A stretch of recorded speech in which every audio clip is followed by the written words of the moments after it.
stack that gold. What is going on? Chilling like a villain.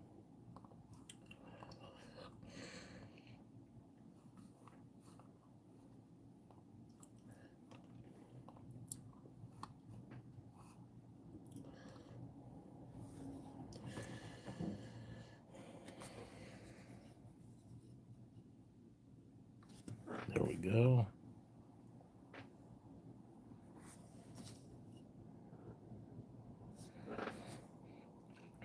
What's going on, JK? Transient. Welcome in, guys.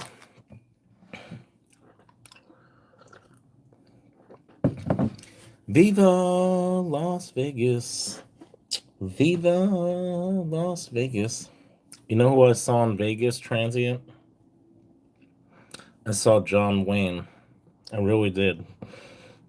What's going on, Mr. Kento? What's going on, Rick? Silver Bar Stacker in the house. What is going on, brother? How are you doing?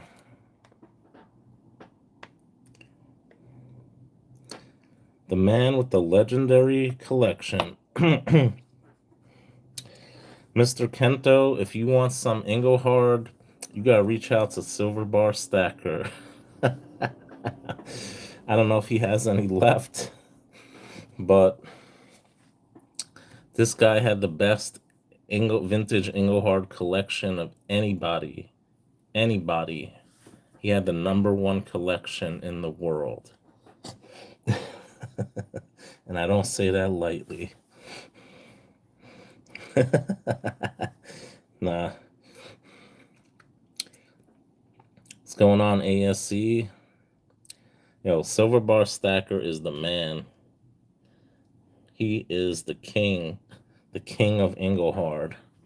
Or at least he used to be. What's going on, Rodrigo?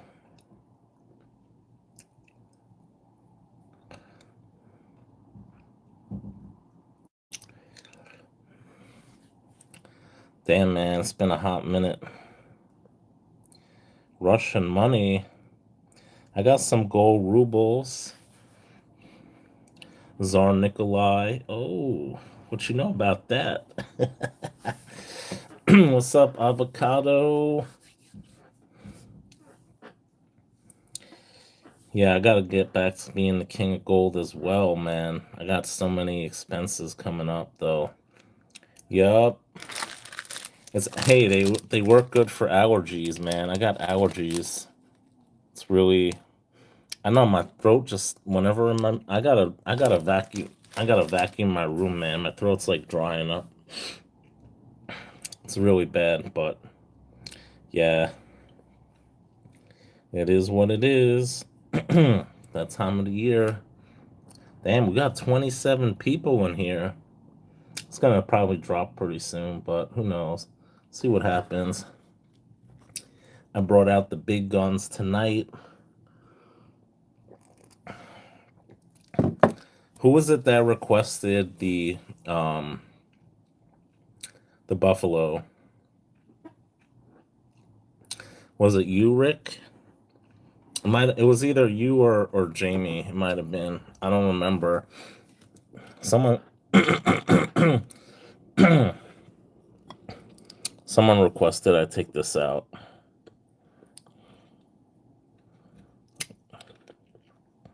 Look at that thing. Proof, baby. I got all proof coins out tonight. Proof.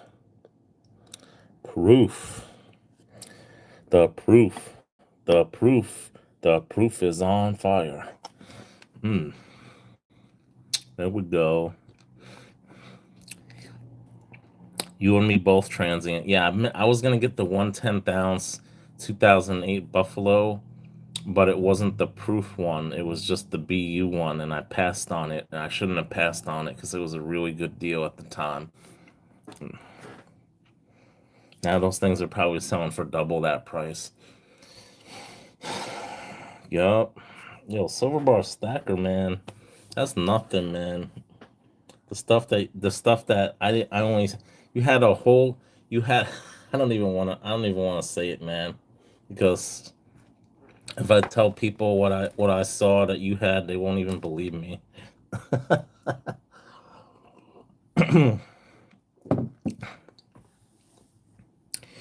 Rick, man, this guy's Silver Bar Stacker. Yo, everybody subscribe to Silver Bar Stacker. I don't care who you are. Go to his channel, subscribe to him. If you're into vintage silver, especially Engelhards, man, go subscribe to him. This guy knows more about vintage silver than I don't know what.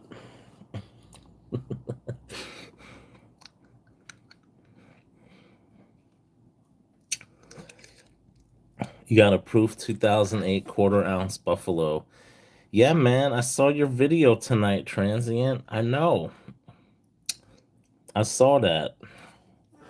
Proof. MS70 proof in the PCGS holder. I know.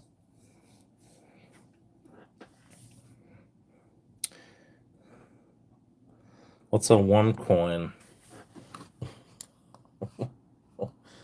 I don't know what a one coin is. Is that a crypto?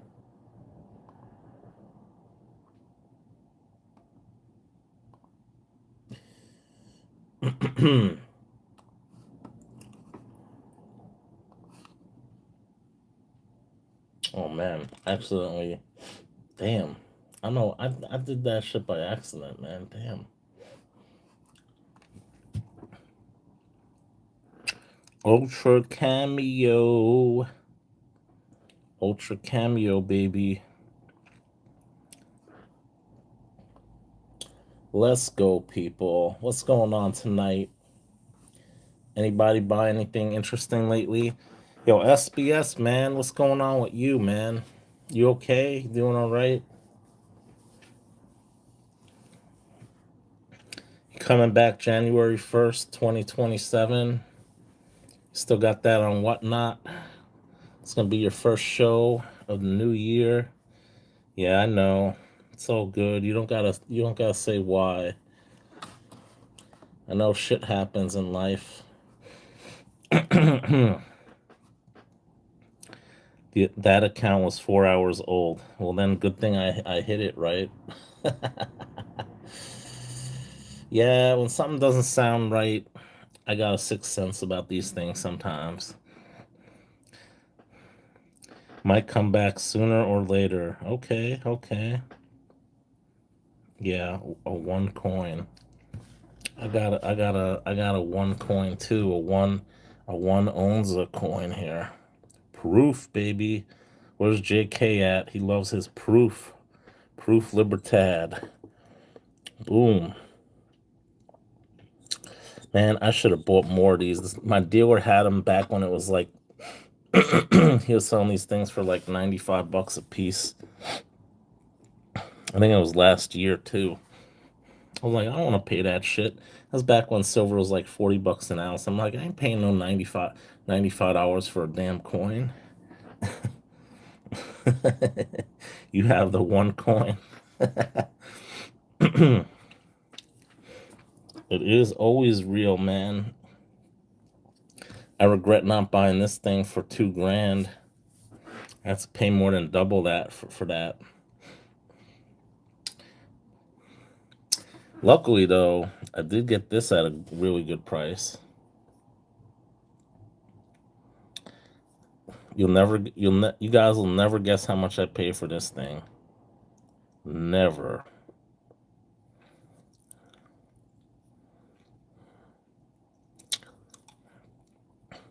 I bought it from a dealer, and I was like, yeah, I want a first year AGE, and I didn't know he was gonna send me the proof one. I was like, shit, this shit's nice. I pay somewhere around there, Transient. Little bit more, slightly a little bit more, but you're very close. Yeah, I regret not getting a 50 pesos years ago too. Do you have gold rings? Um, I had gold. I had a wedding band, but I don't have it anymore. I don't wear. I usually don't wear gold unless it's in a watch. That's the only gold I wear. Yeah, man. There was a guy on a forum a few years ago. He had the 1943 50 pesos. He was selling it for 2,500 bucks, man. It's like shit. I should have bought it back then. Spent $5,800 on that damn thing, man. Exactly. No, it's all good, man. I wasn't married. I just had the damn band.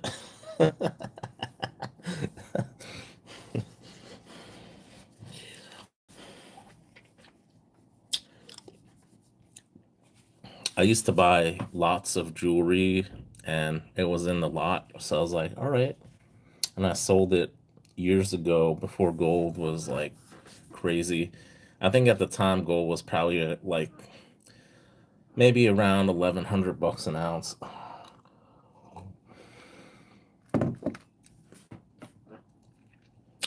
I used to have this really sick ring.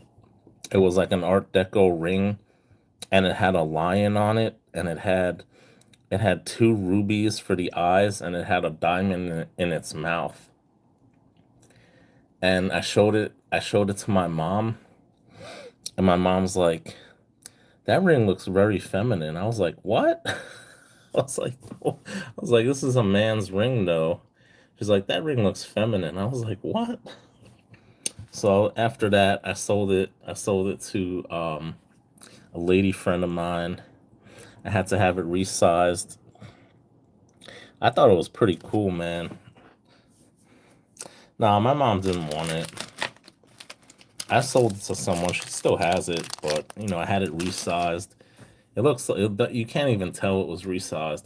They did a really good job. Um, but yeah, man, I don't know. I thought it was sick, man. It had like these ruby eyes and it had a diamond coming out of its mouth. I thought it was pretty cool. But after that, I was like, yeah, I better not wear this. I don't want people getting the wrong impression about me. I thought it was cool though. I don't know. Anyways, yeah, I don't really. Aside from that, I don't really wear. I want to get a maybe a Cuban link chain or something like that. Thought about getting. I don't know, man. I just don't got the money right now. I gotta kind of slow down a little bit stacking for a while. Chain is the way. Your parents are narcissists. They are weird, jealous of everyone. My parents were never jealous of anyone. We were like the black sheep in my family. A lot of my family had money. They were all professionals and stuff on both my mom and my dad's side. I grew up kind of poor. Hey, what's going on, Humbo? You got a Cuban gold bracelet? Nice, nice. Yeah, they got like Figaro and all these type of designs, but I like the Cuban link somehow the best. My uncle, may he rest in peace, he used to wear a lot of gold jewelry. Even he wore like gold anklets and shit, and he wore gold bracelets and like gold chains and stuff. I don't know. He was into that. I don't know. What's going on? Is it oh okay, it's I know Jaime is in Spanish, but in English I say Jamie, so I hope you don't mind. What's going on? What's going on, Jerry? What's going on, everybody? You have to get those 1999s graded with the PCGS 40th anniversary label. Okay, man, that's cool. They still offer that, JK? Because the 40th anniversary was like a few years ago. I mean, oh wait, no, this is the 40th. I'm thinking of the 35th, my bad. Yeah, I mean, I guess I could, but I don't want see for foreign coins, I think NGC is probably better. I'm not currently subscribed to PCGS. I got a membership with NGC, and I know NGC specializes in foreign coins. So I'm probably just gonna get some really cool labels. So maybe with like the Mexican flag or something like that. I don't know. I'll see what I could get this year only. I don't care. I don't think it's really gonna add any value in the future. It's all a gimmick. Why did gold go down? That's a good question. It's acting inverse to how it normally acts, precious metals. I don't know what the hell's going on anymore with precious metals. Can anybody explain it to me? Were you the one who told me to take it out of storage? Someone told me to take this out of storage. I don't know. I don't remember who it was, but I did.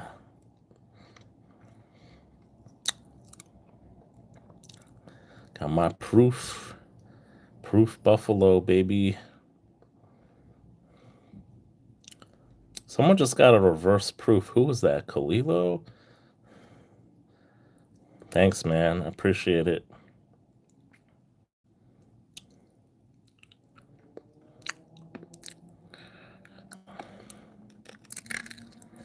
Yeah, I don't know. Gold's actually been kind of stable though, but silver's been going all over the place.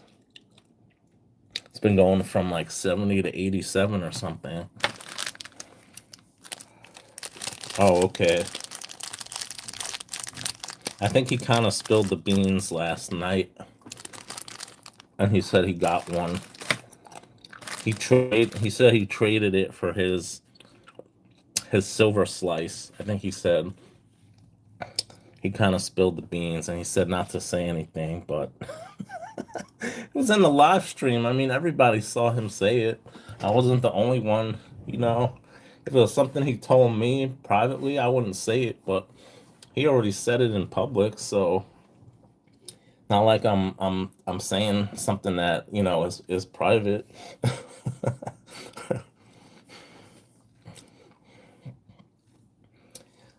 $88. Yeah, that's crazy, man.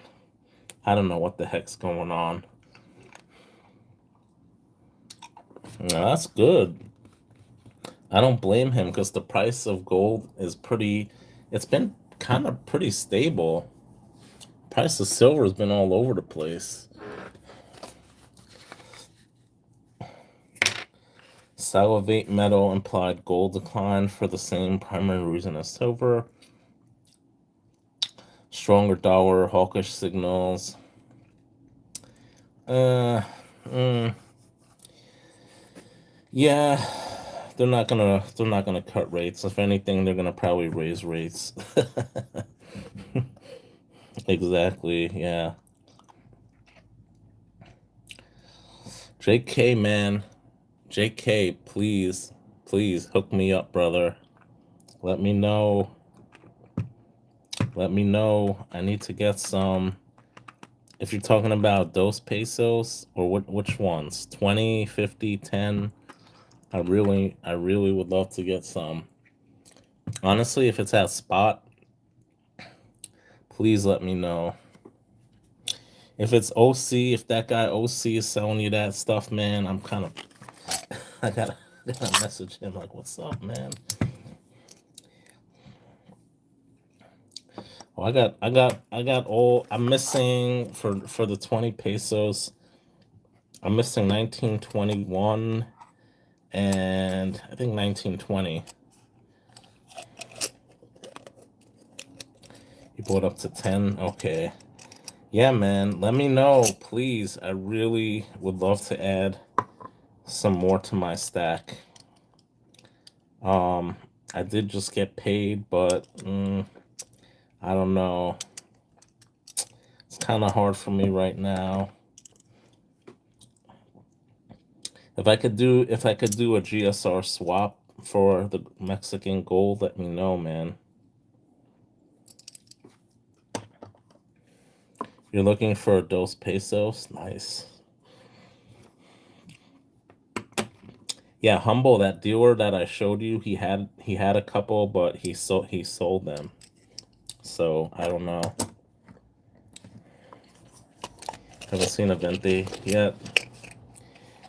Yeah, man. They are out there. I've only gotten one in the wild from my dealer in Chinatown. He had a 1916 Venti Peso in BU condition, and I bought it for $1,000 from him. From your guy. Does he have any Venti Pesos? Would he wanna trade? Would he want to do a trade? I'm gonna get him graded.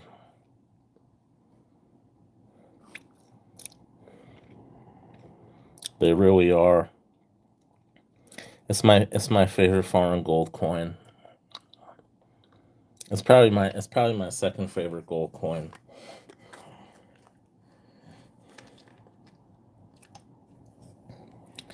Imagine if I get a 70 on one of these. Ah, too bad. Well, I mean, I could probably trade some gold for Mexican gold. I don't know. We'll see. You ever get any reverse proof Libertads?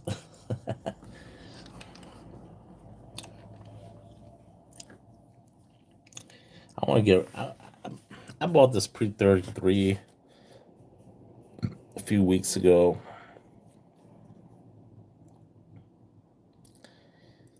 I don't know. I'll probably hold on to it, get it graded.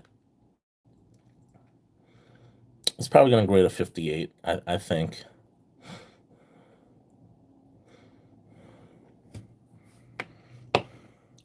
Libertades. How does Kalila do it? I can't do it, man. I can't do it. I just call them Libertitties. No, I'm just kidding. You know what I had? I had a round. It said, I think it said Viva Mexico on it or something, and it was like 1984 or something like that. And I gave it to Akadaka Stacker. I literally thought it was just a round, but it turns out the Mexican Mint actually made those. I couldn't believe it. I just found out. I just saw on NGC's website yesterday. I found out that it was actually made by the Mexican Mint. I didn't know that. And it had a picture of the 1921, basically like the Centenario, the design. This it's a 1921. It was similar to that. Yeah, it was made by the Mexican Mint though. I was really surprised.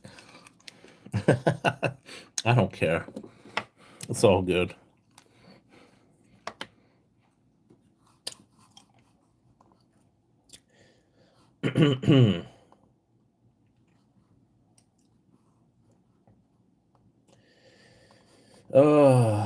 Oh, Nikes.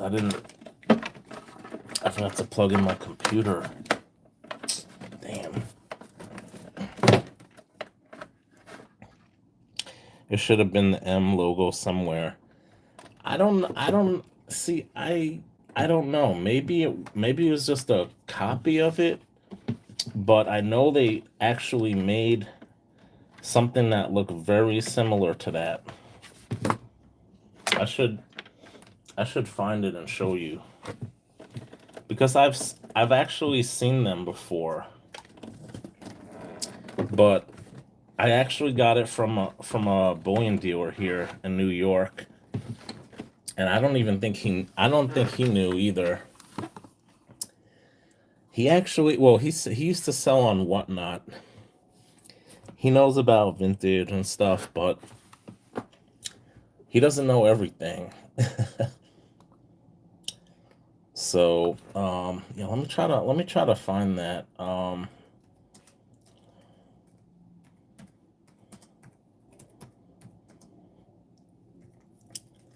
I think they came out with some World Cup um coins now. Hold on, I can't find it. I see it here. It. Okay. I don't know. Maybe.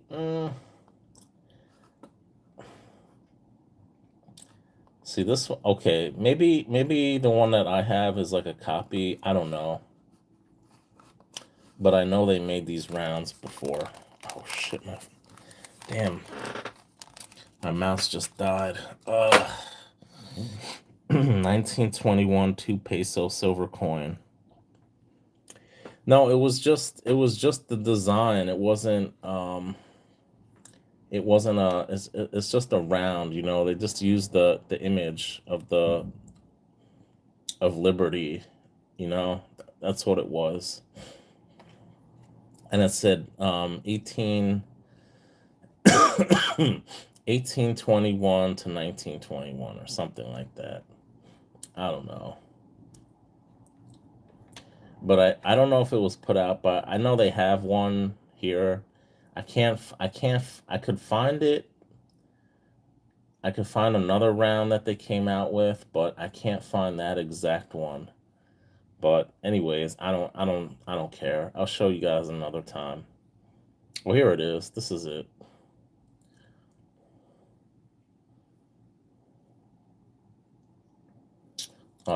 They took the picture down. I don't know. Whatever. It doesn't matter. What's going on, Caterpillar man? Good to see you. You get any vintage silver lately? Just talking about vintage silver. You still here, SBS? SBS used to have probably the best Engelhard collection anywhere that I know of. Oh, he's still here. Yeah, anyone who just came in, guys, go check out Silver Bar Stacker's channel. He's on a little vacation for a while, for a long while. So um, he used to sell a lot on Whatnot, man. I'm telling you, check him out. What's going on, Joe?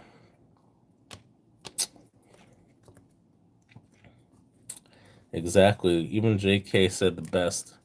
If JK says hands down the best, you know it's good. That's like that's like when you go into a Chinese restaurant and you see Chinese people eating there, you know it's good.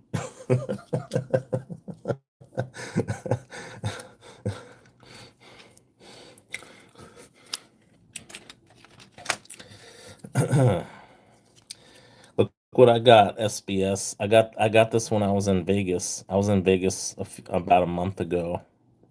Look at that.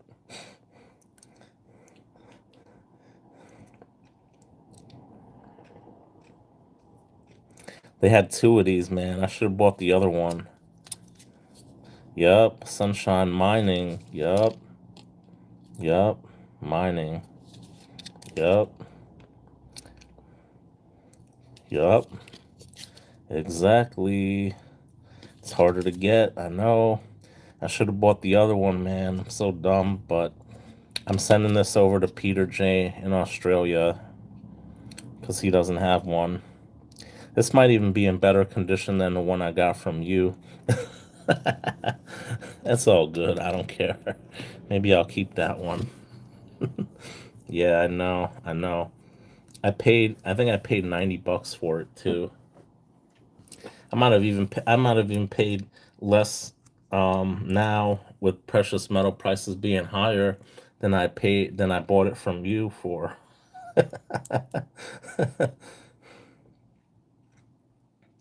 13 likes to 14. Okay, nice. Yeah, I know.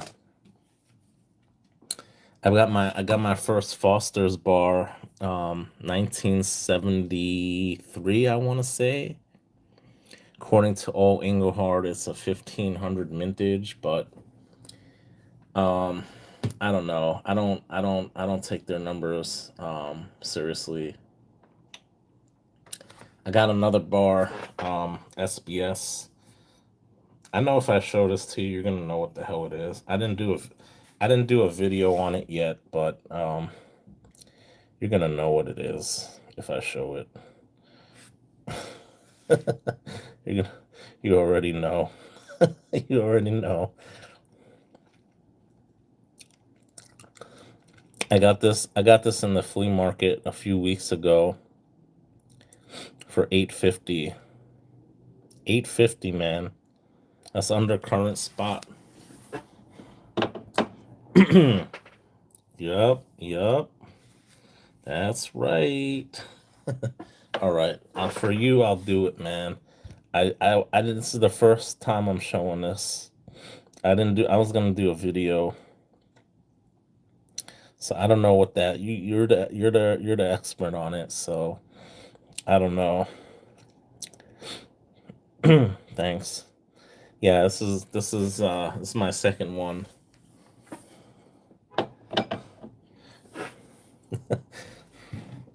Maybe I could entice you. Look, I still got stuff that I got from you on my desk, man. I got this. I got all this stuff from you. I still got it on my desk here. I don't know. Circa 1982, baby. You know it. Oh, I got a lot of these. I don't know if you saw these. I bought this guy. I traded a CC. I traded a CC Morgan for these. Think I got like six of them, I want to say. I know most of them are pretty common. They go for like 40, $45 a piece or something like that, right? I got the little one, the 1 gram, and this one, a little bit different design. And I got one loose one. I think it might have been this one, and I already had one. I don't know if I got it from you. I might have bought it from you. I don't know. I don't remember. Yeah. And I got this one also. It came with it. I got all these and I traded for a CC Morgan. I thought I got the better deal actually. Because I only paid like $275 for the CC Morgan. So yeah, I think I got a better deal. Yeah. 10K mintage. Nice. Nice. Yeah. See, this guy knows the mintages of everything here. This guy's like an encyclopedia of vintage.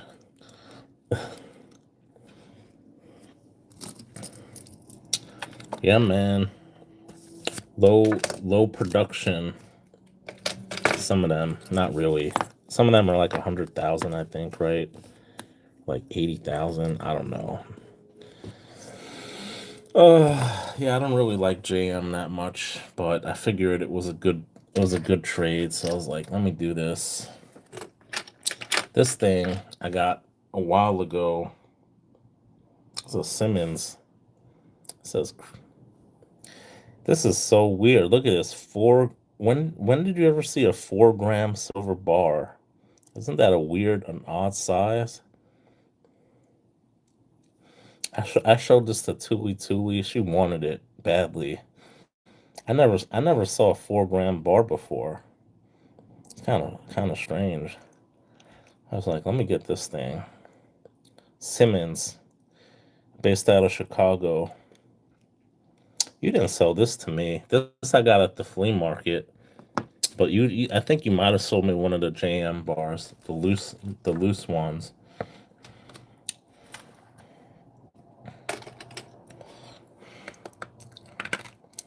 Nice.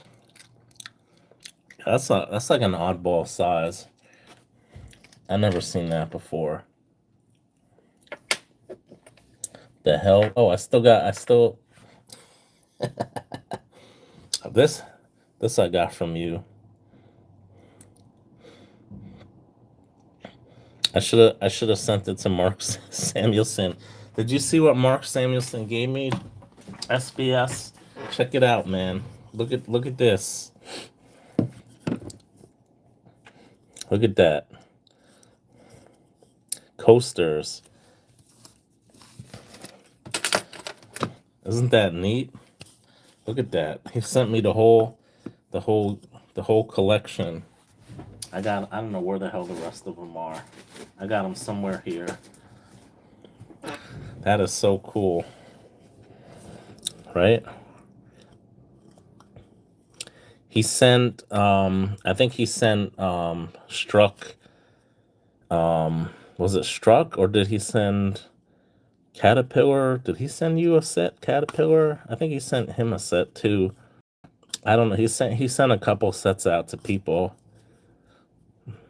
Yeah. Yeah, I'm gonna mention some. I don't know if you want anyone to send you anything, man, but I mean these are pretty cool. uh,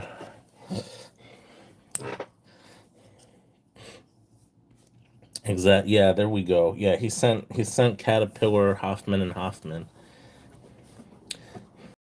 Yeah, I don't know if you know Silver Bar. Caterpillar Silver Bar Stacker used to have the best vintage Engelhard collection, bar none. He had Engelhard Gold, Engelhard Silver, pretty much any type of Engelhard bar you could think of, he pretty much had it. Now, SBS Caterpillar Silver, he is the king of vintage art bars. That guy has art bars I've never seen before. I think even Silver Struck hasn't seen a lot of those art bars that that he has. You two are like the kings of vintage. The king of Engelhards and the king of art bars. Yeah.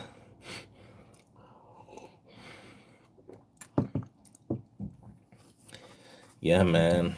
I I go to a dealer out on Long Island, and I don't go too often because when I started going to him, prices were kind of high, but now like $6 over spot is like it's not really, it's like pretty much average now, right? So I mean, I'm actually thinking about. I know prices are high now, but I'm kind of thinking about going to him over the weekend and seeing what he has. He has a ton of art bars, a ton of them. He has some gold plated ones that they don't sell. He has gold plated art bars. Um, I've done some videos. I bet Caterpillar would love it. I'm probably gonna Caterpillar. I'm gonna try to take you some pictures if I go there. He got a whole tray of art bars. Usually not that, maybe like 50, 60 different ones, but we'll see. Yeah, art bars, I mean, I got a few. I probably, out of all my vintage, I probably maybe have about, I'd say maybe about a dozen art bars. It's something like, I got a New York one, Statue of Liberty. I don't even know. I got Smokey the Bear one. It's a Swiss bar. I don't even know, man. I got so many damn bars. I can't keep track of it. I'm definitely gonna show you Caterpillar.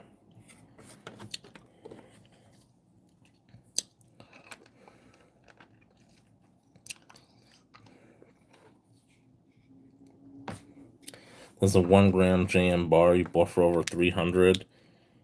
Man, that's not even the craziest thing you bought, man. You bought you probably bought some Engelhard Australia bar for like $3,000 or some shit for 1 ounce. Remember that vintage Engelhard Australia bar? It sold for like over 3 grand or something. Man,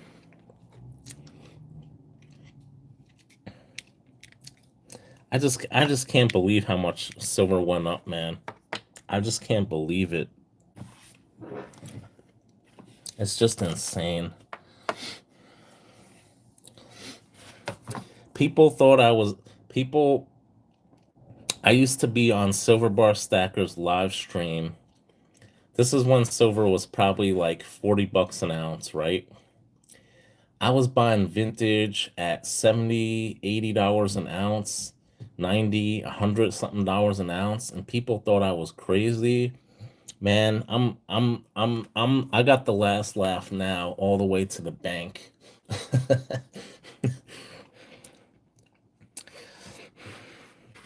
Exactly, exactly. Man, if you would have just waited a little longer, the spot you should have waited, man. No one, I know no one knew, man. Look, I sold my 100 ounce Scottsdale stackers. I had two of them. Those are my first silver bars that I bought. So I sold 200 ounces of silver at like 39.50 an ounce last year. Did I think silver was gonna go above $50 an ounce? I never thought it was gonna go. I mean, over time, yeah, but did I think it was gonna go to over $100 an ounce this year? Nobody thought that. I mean, so maybe some people. I didn't think. I think most people didn't think it would go that high this year.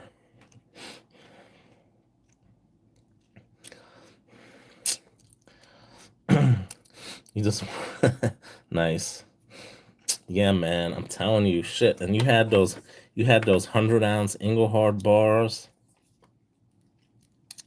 That dude would come in your room one night and he'd buy like fucking 20 grand in silver from you. Remember? That motherfucker's probably sitting pretty right now. He's buying that shit from you for like 40, $50 an ounce. He's buying 100 ounce bars from you.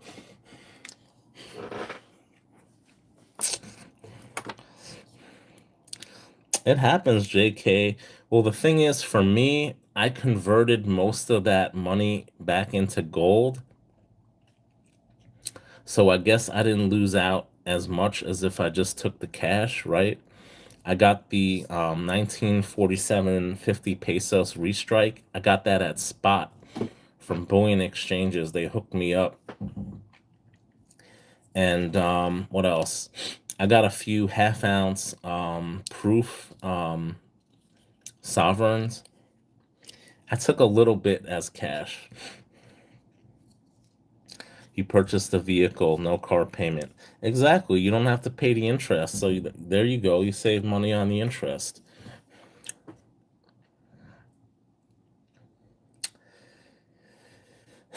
Yeah, man. I just went on vacation too. I went to Vegas.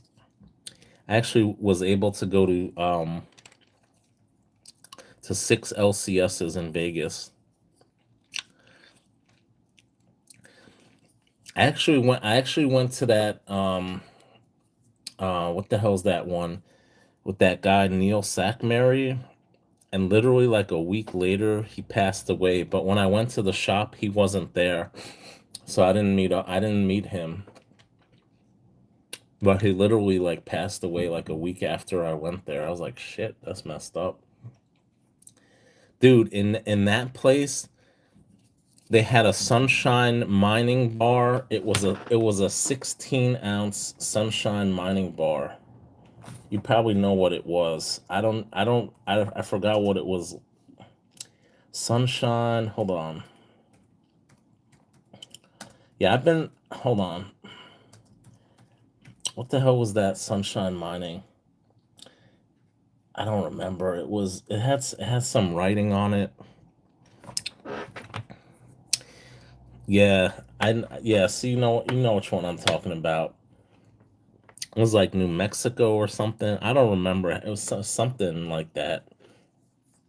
They wanted like 2 grand for that damn thing. I was like, that shit's way overpriced. Um, yeah, the pawn shop. I didn't go last time, but I've been there. They're way overpriced. Oh, Del Fresco's. That's the Del Frisco. Yeah, that's the one. That's the one. I don't know why the hell I said New Mexico. It's like something Spanish. Yeah, Del Fresco. Exactly. Yeah, man. He wanted. They wanted like 2 grand for that thing. And you know what they had? They had the A Mark stackers. They had it in the original case. They had both the ten count and the 15 one in the original plastic case. The A Mark stackers. I mean, it was nice. They had some nice stuff, man, but it was way overpriced. Yeah, the clear plastic case. Yeah, I didn't even know they came in 10 and 15. I thought it was only like 10. What's going on, OC?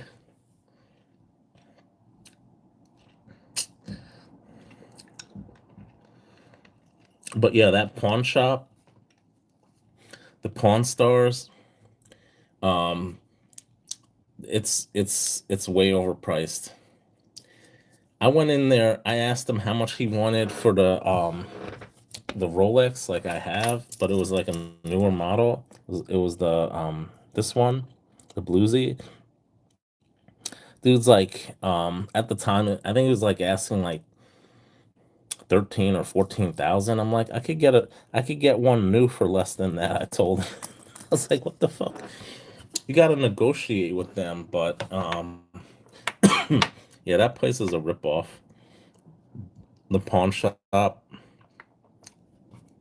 don't go there. I mean, if you want to see it once, I recommend going one time, but seriously, if you're gonna buy something, you got to negotiate with them.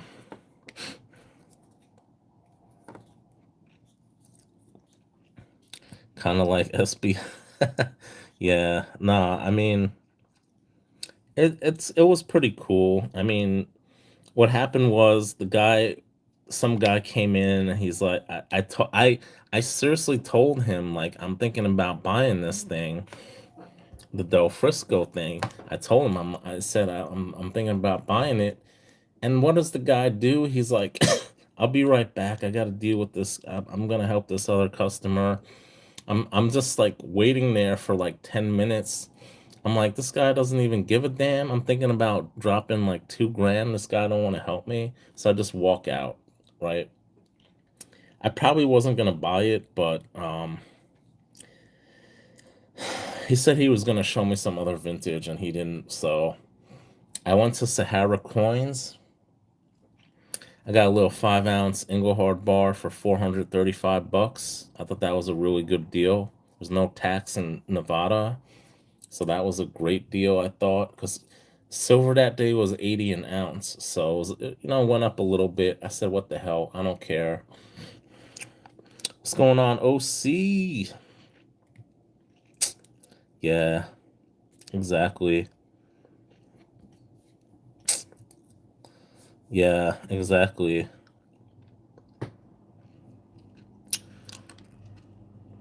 And this is silver at 80, man. I'm telling you. I was shocked. The guy in Sahara. Actually, I went on Whatnot tonight and I saw, or the afternoon, and I saw the Sahara was doing a live auction on Whatnot. But the guy told me there, he's like, yeah, these 5 ounce bars, they don't really move so well. I was like, what? Are you kidding me? I said, this is Engelhard. He's like, yeah, they don't, he's like, they don't move so well. I was like, what? I was like, damn, man, people must be broke in Vegas, man. Shit. Then I went to, what the hell was it? Where'd you go? Where'd you go? Transient. What was the place you went to? So tired. Archangel, that's the one. That's the one. I went to Archangel, and that's where I got the Foster's bar. They had some nice stuff in Archangel, man. That was the best place. If you ever go to Vegas, SBS, man, go to Archangel and Sahara Coins. Those are the two best places I went to. Exactly. Yes, the people really are the best there. Very friendly. I even had a call. Someone was calling me, and the guy was just like waiting for me, man. I felt bad for him. Like, he was just like, I was on the phone for like 5 minutes. He was just like waiting for me. I'm like, damn. Yeah, Archangel was the best. I got a 2025 platinum Kookaburra 1/10 ounce from them. I got a few. I did a video recently. I got a few things from them that was really cool. Exactly. Yeah. I was gonna buy some gold.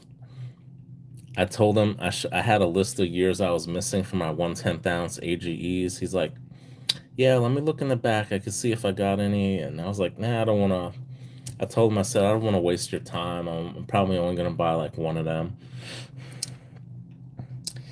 Why do I like Australian stuff so much, man? Why? Why not? I don't know. No, I seriously, even before like I knew people from Australia. Um, I started buying the kookaburras, and I just look at the quality of the Perth mint. Look at every single year they change the designs of their coins. They have so many different animals. They got the kookaburra, they got the wombat, they got the koala, they got the lunar series. They got so many different designs. SBS, man, I'm telling you, the amount of designs that they come out with in 1 year, they probably don't even come out with in 10 years at the US Mint. The Perth Mint is so innovative. I just think their coins are so beautiful. Look at my background, man. Look at my background. See that? Could do a little reading there, right?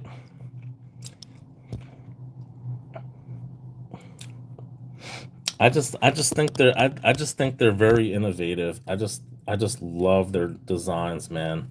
I give them so much credit for coming out with a new design every single year for all their coins. They're just so innovative.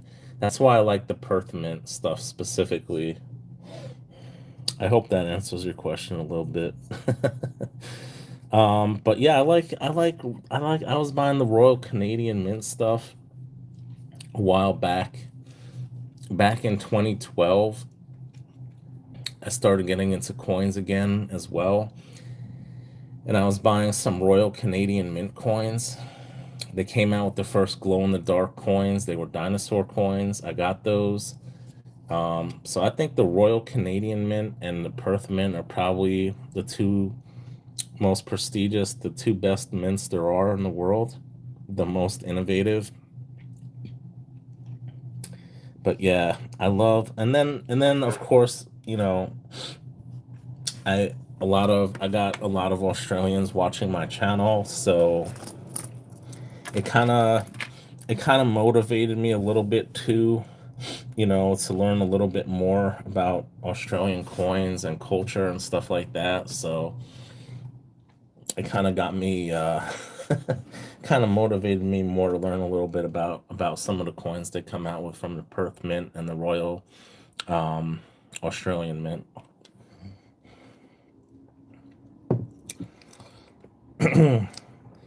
Perth Mint Gold Vintage Bars. Yeah, man. Did you Silver Bar Stack SBS, man? Did you see my 1 ounce Engelhard Australia gold nugget? I think I showed you. Yeah, I think I told you about it. Your Libertad guy says graded kookaburras are the next thing, low numbers. Yeah, I think so, JK. I started buying Libertads literally probably like 3 years ago. I was buying Libertads for $30 a piece, man. $30 a piece. This was just a few years ago. Nobody really, everyone was into ASCs back then. Oh, ASCs, the spot price was around like $32 or $35, and then they were charging like $45 for an ASC. Everyone wanted ASCs back then. And then all of a sudden, ASCs became unobtainium for some people. And so they started switching to Libertads because they didn't have as high a premium, right? And now Libertads have like the freaking highest premium of any damn government issued coin, probably.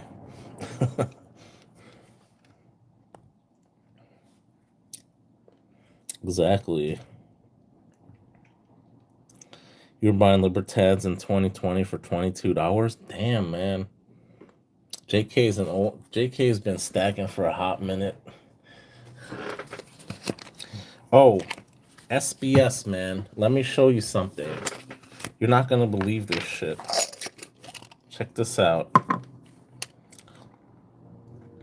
So I ordered a tube of I bought about 40 Libertads recently, and it was a random lot, right? I didn't know what I was gonna get.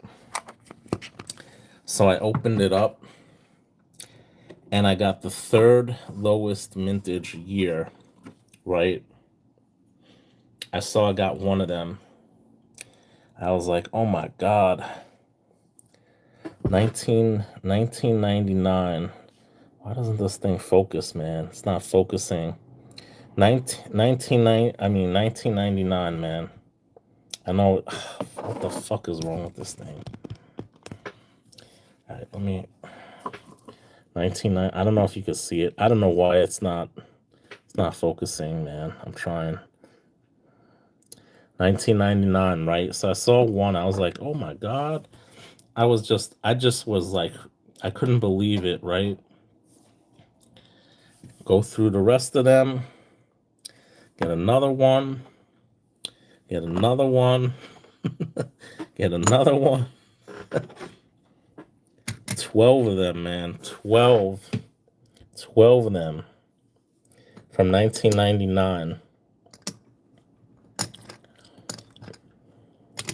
I paid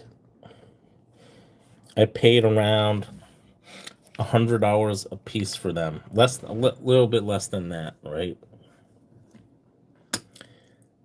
In MS68 condition on eBay now, they're going for about $6 or $6.50. Now these don't have writing. No, in like 67, 68 condition, they're going for. I think they're going for like $6.50.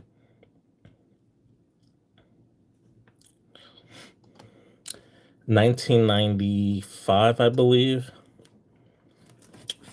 Correct me if I'm wrong, JK.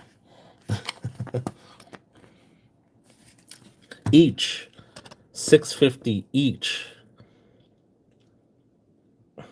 Exactly, 95. Yeah. If it grades a 69, $800. If one of them grades a 70, I don't even know how much it's gonna go for. I mean, this is at least $7 grand right there. No, it's the third lowest mintage, JK. You're wrong, because you're forgetting about last year. Got you there, buddy. It's the third lowest. 2025 made it the third lowest now. It's not the second lowest. It's the third lowest now. You gotta update your information in your brain. You see? Boom. I paid less than $1,200 for at least $7,000 right there. See, look at this. Why is my damn thing not fucking focusing now, man? I don't know what the fuck. I fucked it up. But yeah, you could 95, 67, and this doesn't have the 2025, which was only what, 350, 400. Yeah, it's all good, man, because people don't usually think of last year. I get it. You know your shit though, JK. I'm just messing with you, man. I know you know your mintages, believe me. I'm not trying to challenge you at all. You know a hell of a lot more about these than I do. 300, there you go. 300 last year. So yeah, 67,000 was the second lowest. And then 99, yeah, was third lowest. Actually, yeah, the 1991, the Type 2 was only 50,000, but I mean, yeah. 300 total, man. 300 total Libertads were made. 1999. I don't know why this is not focusing, man. This is fucking...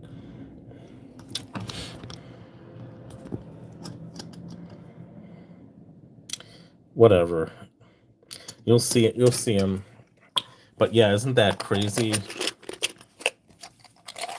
Yeah, it was. They basically made a deal with APMEX because APMEX had an auction on eBay for some of them. What happened? That was a clusterfuck. What happened? So they had an auction and there was some technical difficulties. So they're like, we're gonna have to reschedule the auction, right? So I didn't know it, but they had it like the next day, and I'm pissed because I wanted to get one. But yeah, you could still get them on APMEX. They still got a few, I think. At least they did about a month ago. Maybe not anymore. I think Thule has the she has the proof one. She has like 3 of them, the proof 1 ounce. I think that's a little bit higher mintage though, but it's still really low mintage. Yeah, 300. That's it. They made a deal with the devil. APMEX, the largest distributor of Libertads in North America. They made a deal with the devil.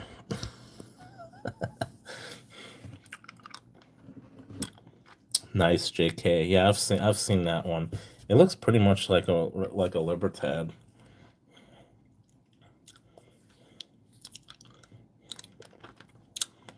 Yeah, man. They were going for like $8,000 a piece or something like that.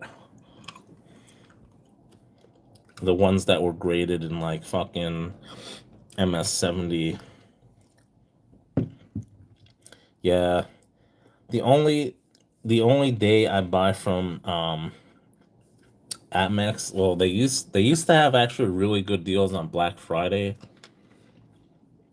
but the last couple of years, not really. Cyber Monday too. Yeah, I don't want to say anything bad, but you know, obviously they have the highest prices, but they got the most selection. So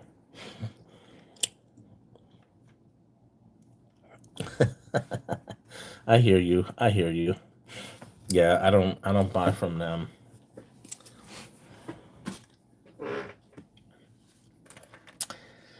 Yeah, I once in a blue moon, like on Cyber Monday or Black Friday, I'll buy something from them. No, in 2024, they had that was probably maybe the last good year. I bought 2 ounce Libertads. I bought 3 of them for $70 a piece.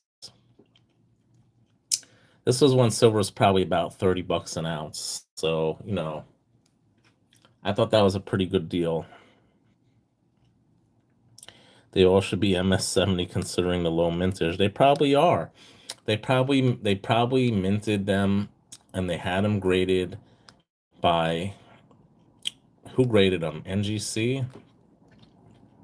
There's probably not even less than a 70 out there.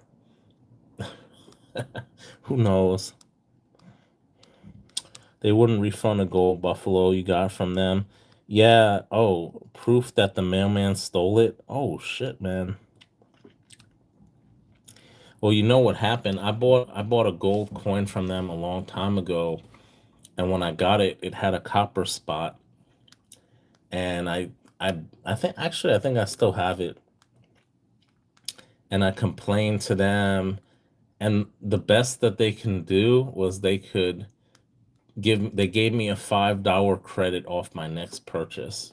I was like, what the hell, man? Like some big ass copper spot on the coin. I think I still got it.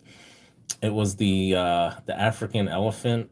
It was like a 1/10 African elephant coin, and they had a good deal on it. I was trying to get the whole series, so I was missing a year that they had. I couldn't find it anywhere else. So I was like, let me just get it. Damn thing had a big ass copper spot on it.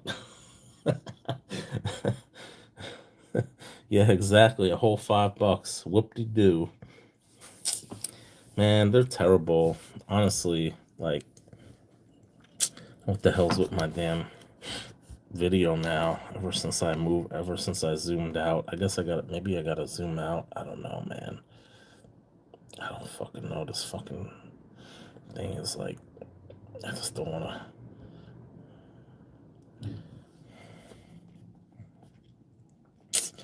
Anyways, yeah. Yeah, man, I don't want to do that because it has a proof-like finish on it, and I don't know what the hell's gonna happen to that finish.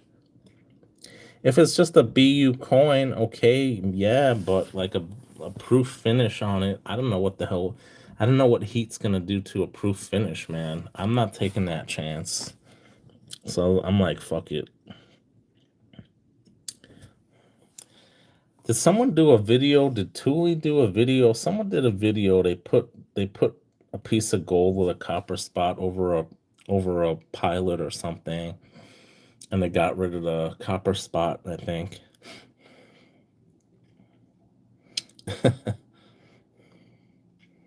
Yeah, no, I'm definitely not messing around with when it comes to you do it on gold buffaloes.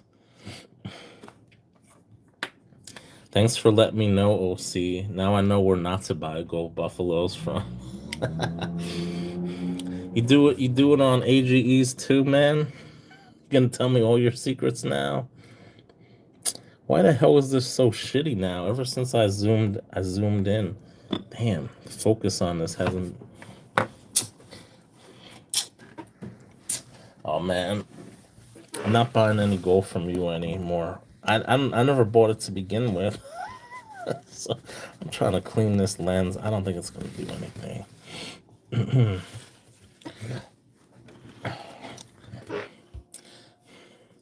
Man, who knows what OC does to doctor up his coins.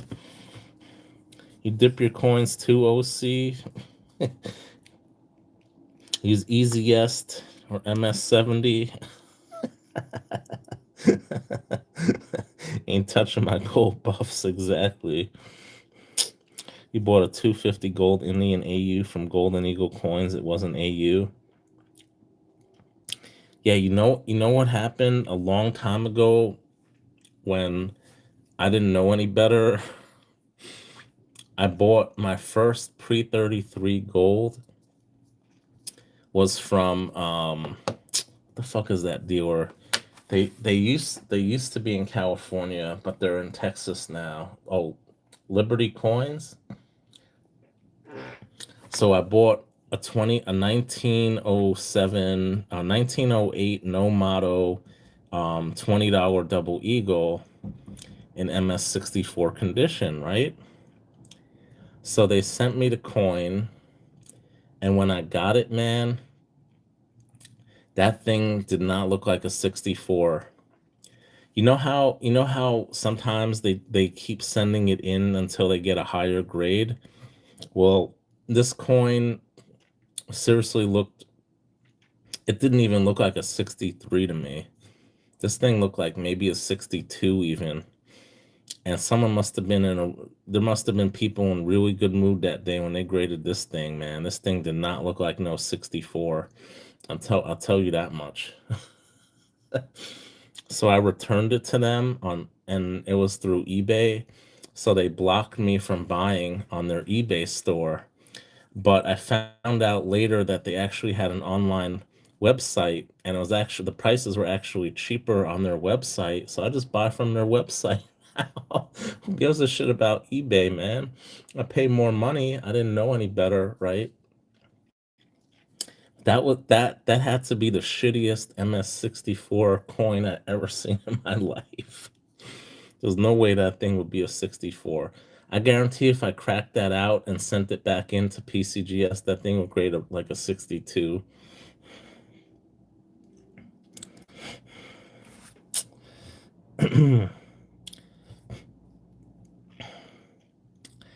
Yeah, the copper spot comes back though after a while though. But yeah, if you're just about to sell it to them, they don't, and they're just gonna melt it. I get it. Oh yeah, man. I don't know. Yeah. You been buying anything lately, OC, or you been kind of waiting until the price drops?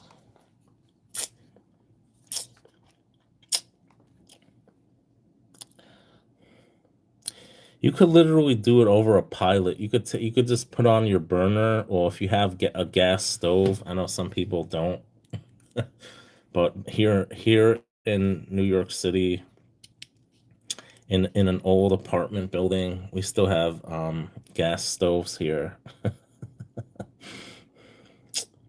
So you literally put it over the flame.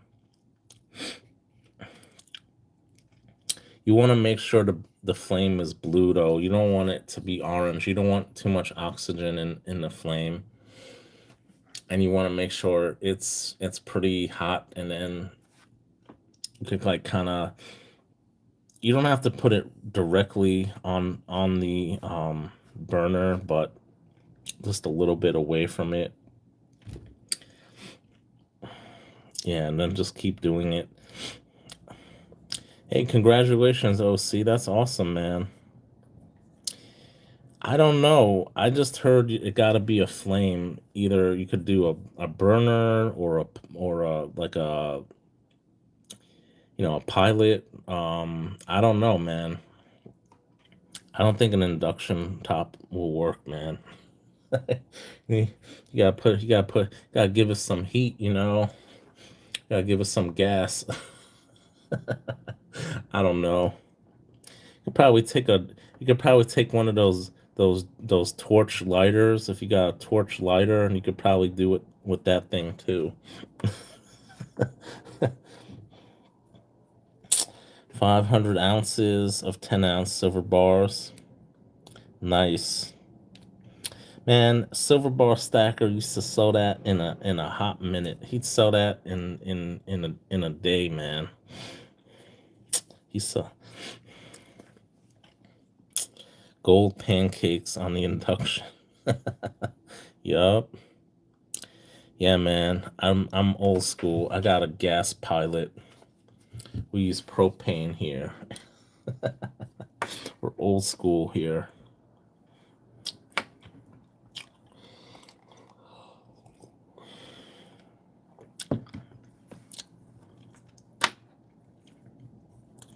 I think Tuli did a video of it.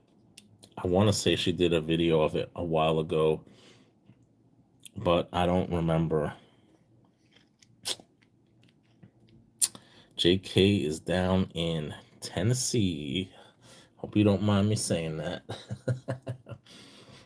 I'm not saying where. Dubsack. What's going on?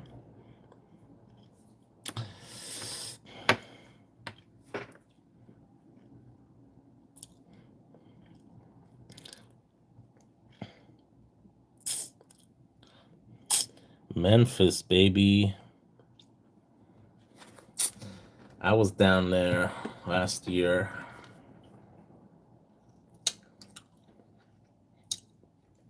I was in Nashville. I love Nashville. It was great. I like going to the honky tonks, listening to that live music. I did a live stream from Nashville.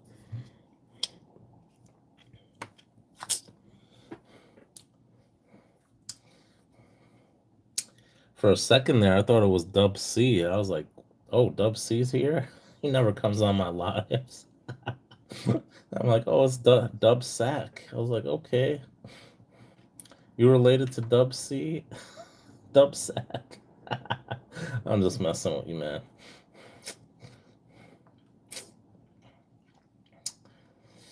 Oh man.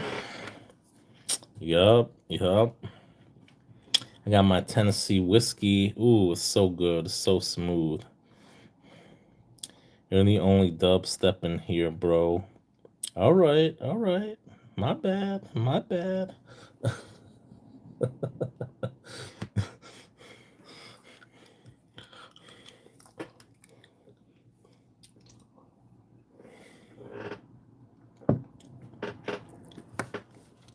Man, I could smoke a dub about now. Mm,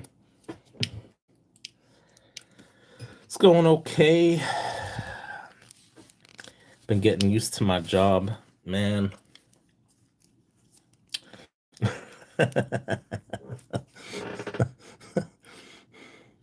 Picked them up $10 back. They're still in the original box and plastic wrap from Atmax. Never touched or dropped. Brand new from 2011. Nice. Yeah, I was getting used to my job.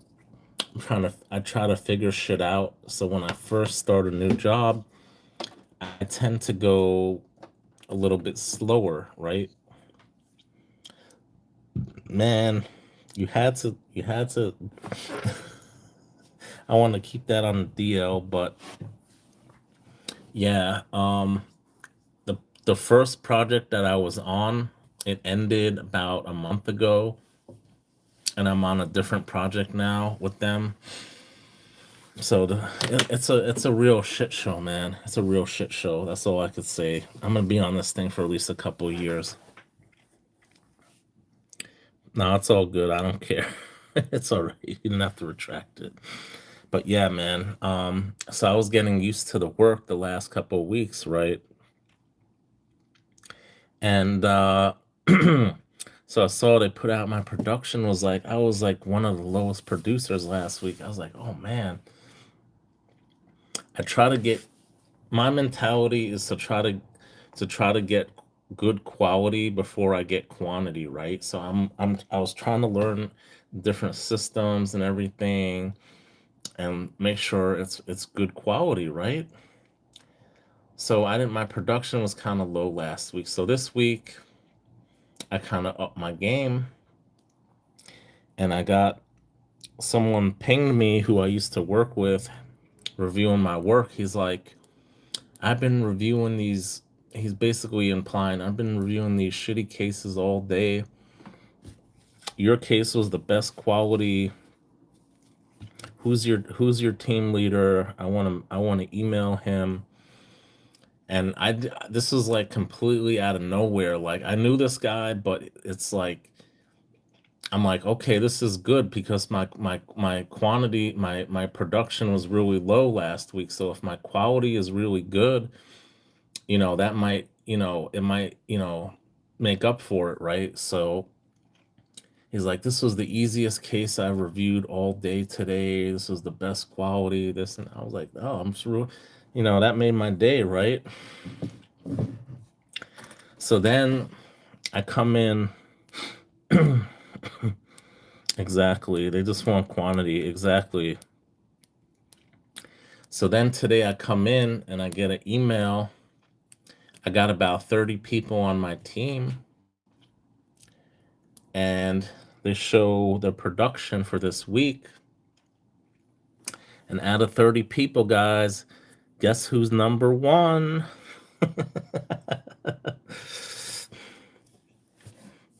A number one.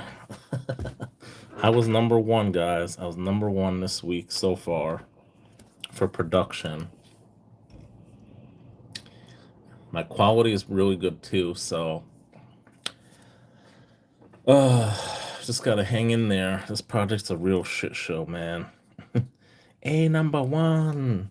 USA, A number one. Yeah, man.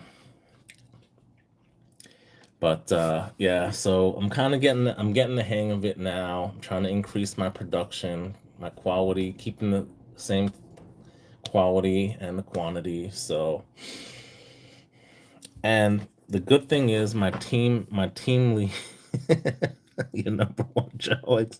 Exactly. And my team lead, he's mad chill. He's mad chill. Yo, I went when I went to Nashville. I actually met him, and then I left. He's been on this part of the project for the last like 7 or 8 months. So when I was down in Nashville, we started talking, right? And he knows a lot of the same people that I do. So we went out one night. They invited all the people out for drinks one night, and we were just getting plastered that night, man. He's like, he's like, let's get another one. I was like, you sure you want to do that? He's like, yeah, let's just get it. He's like, let's get it. I'm like, all right, let's do this. So we hit it off really good, and now he's my team lead. Really nice guy. He's from North Carolina. So yeah, exactly. He's mad chill. He's mad chill. I'm so lucky. It's been working for this company. It's a huge company. It's a huge financial company, global financial company, and it's been really great. Honestly, I've been loving it. The benefits are great. People are great. The work is okay. So it's a high pressure, high production environment, which I'm used to. And this bank is really in really bad shape right now. So this project's probably going to last at least minimum 2 years. So yeah, I got job security. Yup, yup, yup. So, anyways, I'm talking a little too much about my personal life. I know you guys probably don't want to hear it, most of you, but yeah, things are going good, man. Things are going good. I can't complain. If you really want to know, I don't care, man. Silver Bar Stacker mentioned it. I'm doing some consulting work right now for a Canadian bank. So you guys can probably figure it out. Nice. Nice, JK. Congrats, man. I hope it wasn't Spirit.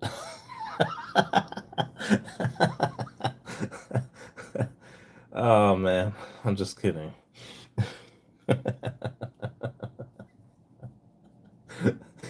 We got the Spirit Airline account. Yeah.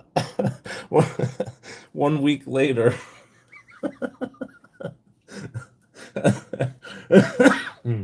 Oh, excuse me. Whew.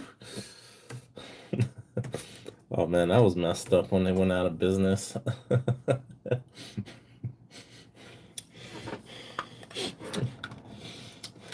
We finally got the Spirit Airline account. Yeah. Been trying for the past 5 years.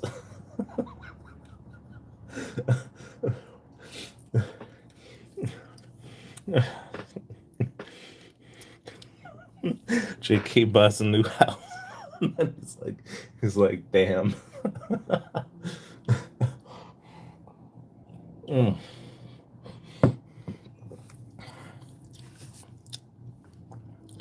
Wells Fargo cut your 100,000 line of credit. You know what? You know what? OC. You know what you do? So I think it might have even been Wells Fargo. This was a story my one of my well, he was a supervisor. He told me a long time ago. So he had money. It might have even been with Wells Fargo, and I think they lowered his credit limit. I don't know whether it was for his credit card or it was for a loan or something.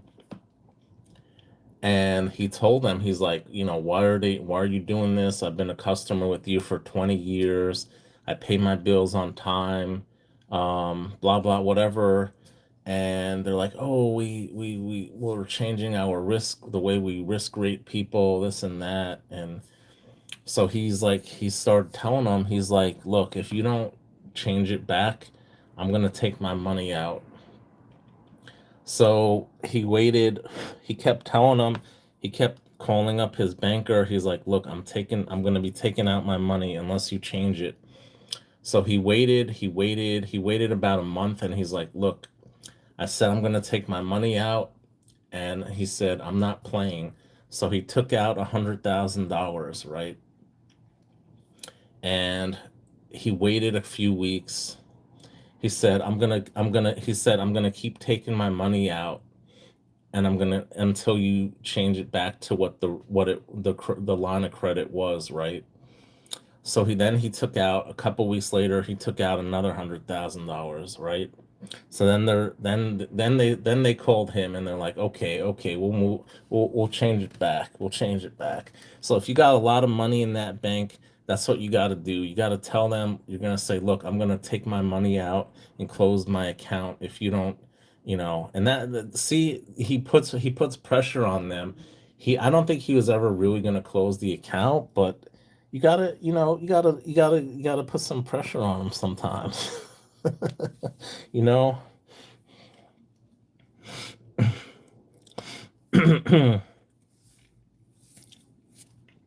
Yeah, man, I'm telling you, these banks, man, I can't stand them myself. I work in banking. Well, I don't work I've worked directly for some banks. I've only actually worked for two banks, and they've both been foreign banks that don't have retail banking. So you guys would never have heard of them. But those were the only two banks that I worked for full time. The rest I've done consulting work for banks. But they're horrible, man. None of them are good.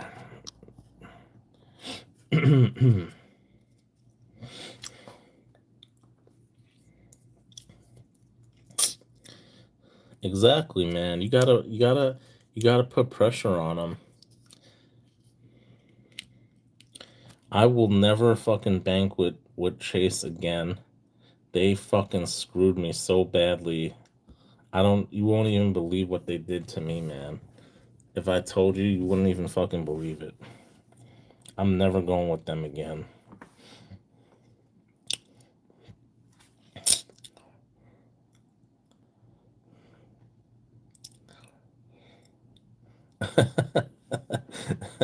Yeah, man. Unfortunately, you need the banks still. It is what it is, man. I don't know. Well, I hope they're gone after I'm gone, because then I'm not gonna have a job if they're gone. I might not have a job anyway because of AI pretty soon. So it is what it is. Jamie Dimon. Oh man, I could tell you stories about Jamie Dimon.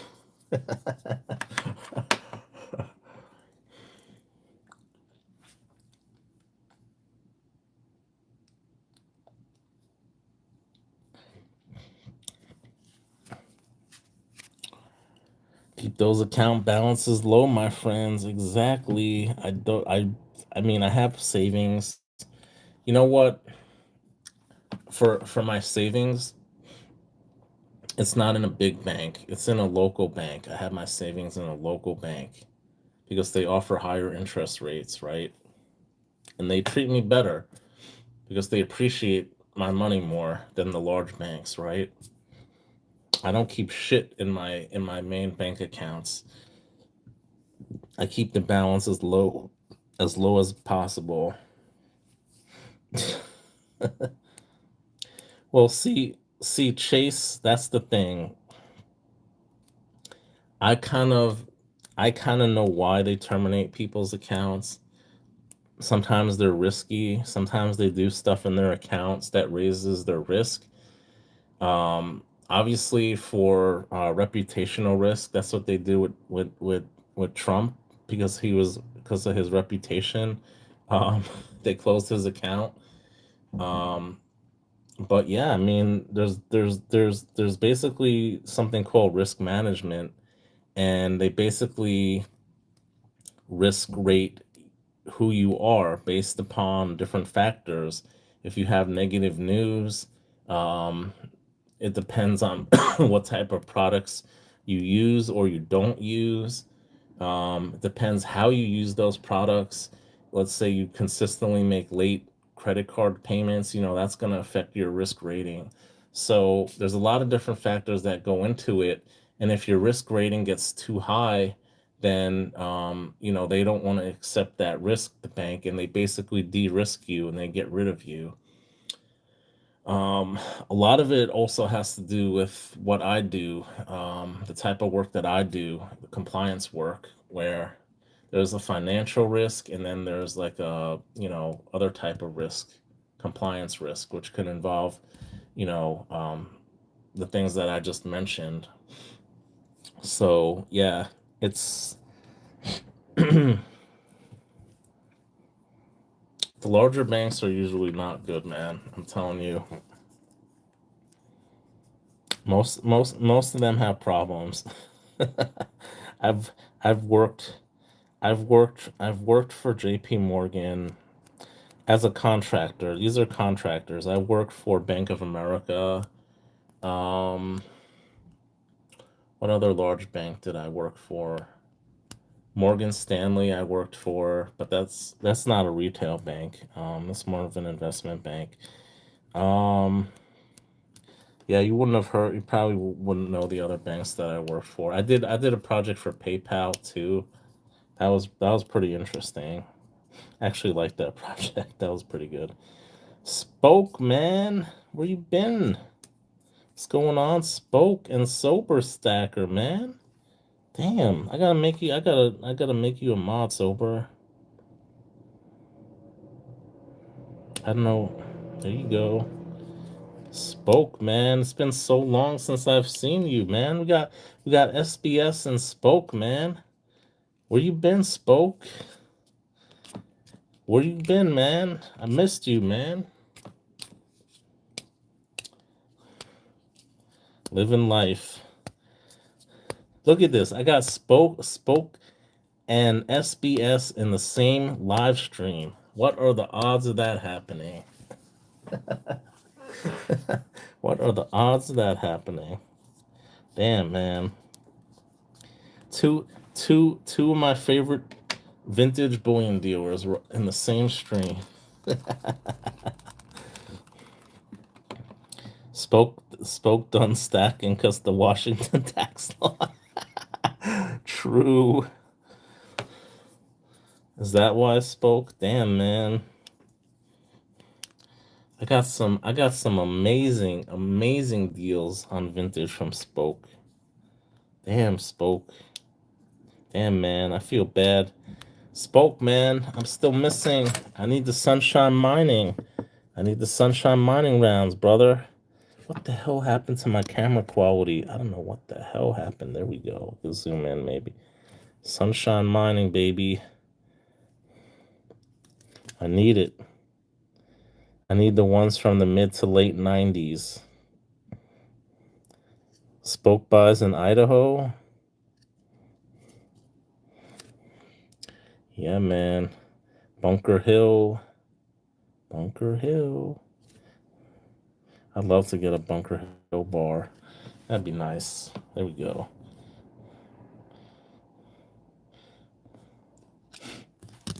Let me know, Spoke, if you come across the sunshine mining rounds from the mid 90s.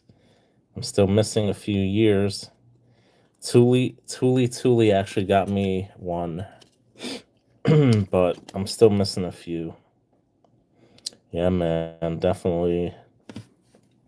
I will pay you hundreds of dollars for one. I will pay you hundreds of dollars. I know JK finished his collection, right? You finally got that. What was it, 96 you were missing? Finally got that one. Let me know, man. I will pay hundreds of dollars for one. I ain't even joking at this point. I want to get it. Hundreds, baby. Hundreds. Let's go. Let's go.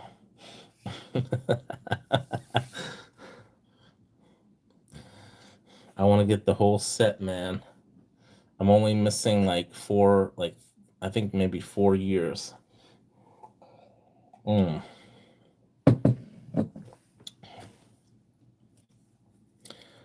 got 3 sunshine mining rounds, harder, more unusual ones. Nice, nice. Yeah, man, I got some sunshine stuff.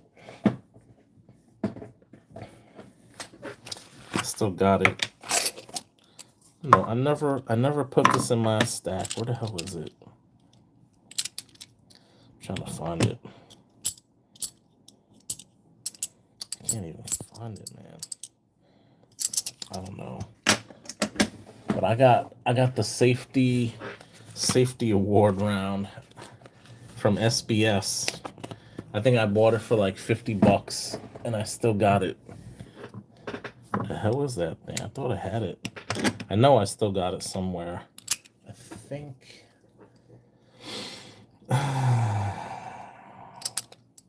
But yeah. Gladly pay you Tuesday for a sunshine round today. You're trying to stack that gold, man? Let me know, Spoke. You want to do a GSR swap? I got some gold, man. I'll take the silver off of your hands. Vintage silver. I got some pre-33 I'd probably part with. Got this $5 Liberty. Probably an AU 58-ish condition. I'd probably part with that. Nice, OC. Congratulations, man. That's awesome. I can't wait to see that. Yeah, man. No prospectors. I do not want it. I do not want these. Look at that. Someone took a bite out of it. 1983.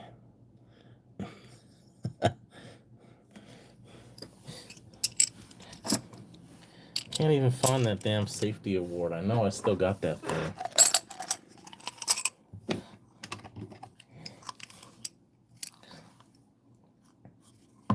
I got a... Damn, man. I don't know what happened to it. But yeah, I remember buying that from SBS for $50. That Sunshine Mining Safety Award. I know that's a pretty common one. Yeah, I see some interesting sunshine stuff on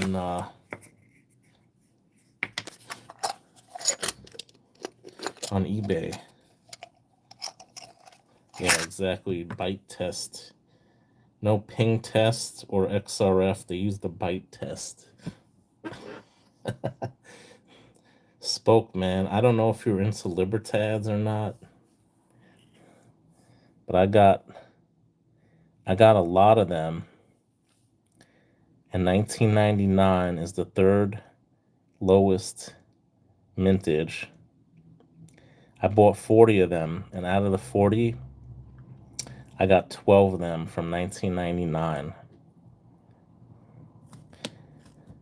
In 67, 68 condition on eBay, they're going for about $650 a piece. $650. I paid less than $100 a piece for these. I hit the jackpot. Yup. I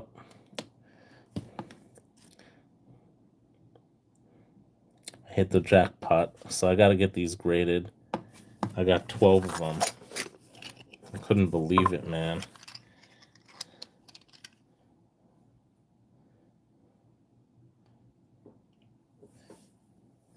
Oh, that is so nice, OC. That is really nice.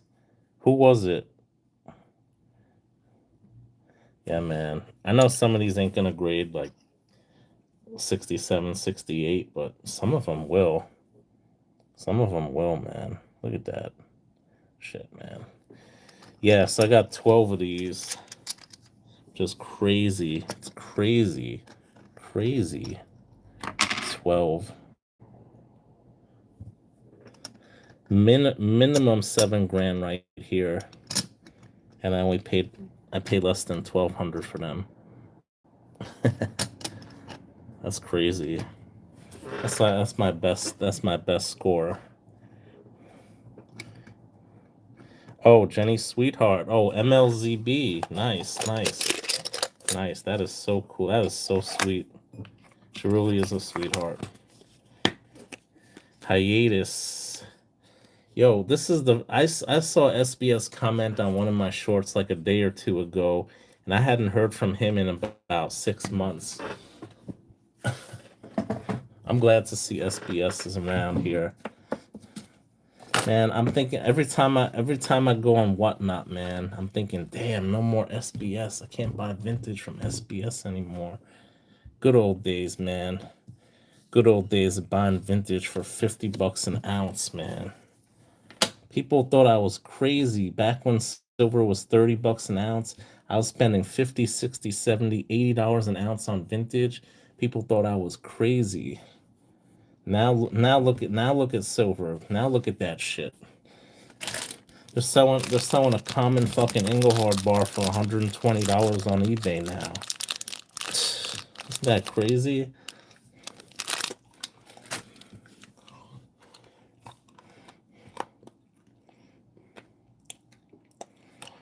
I'm not selling any of those 99s, man. Not just you. I'm not selling it to anybody. Seriously. I'm keeping all of them. I'm gonna probably sell them when I'm retired. That's my little nest egg. That's my little retirement fund.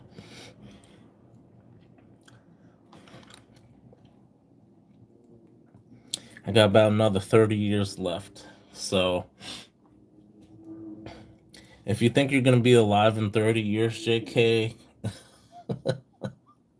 let me know, man. I'll sell you one then. How about that?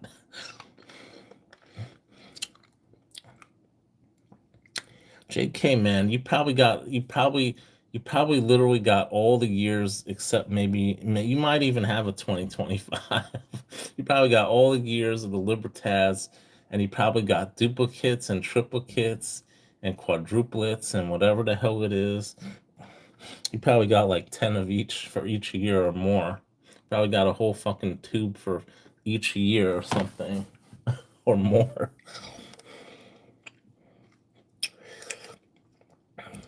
Well, in this day and age, man, you might get there easily. No, you never know. Gotta keep drinking that coffee, man. Keep you alert.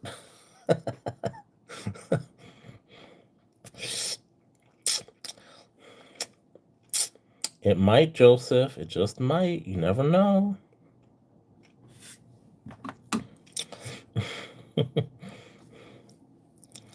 Yeah, I don't know. I mean, it depends who you go to. I don't know if any of you guys watch this guy Akusha Coins down in Texas. He seems to get pretty good prices. I think Catcom. I don't. Is Catcom in here? Catcom got. Well, I guess because he said it publicly already. He got a complete. Yeah, Akusha Collectibles, exactly. He got a complete set of Morgans, and he got Walkers, and I want to say he said Barbers or Standing Liberty. I think maybe Standing Liberties. I'm not sure. Maybe no. He said Peace Dollars, Walkers, and Morgans. So yeah, he's thinking about selling them. He's getting up there in close to retirement age. So if anyone is interested in a complete set of Morgans, reach out to Catcom. You got the 1893S, baby. 1893S. He told me he has every Morgan. All the CCs he got. All of them. Nice. Yeah, Kusha Collectibles. Oh yeah, I'm sure you bought from them, JK. They're on Whatnot. I'm sure. You ever win anything from them? You won a $10 eagle from them, gold eagle.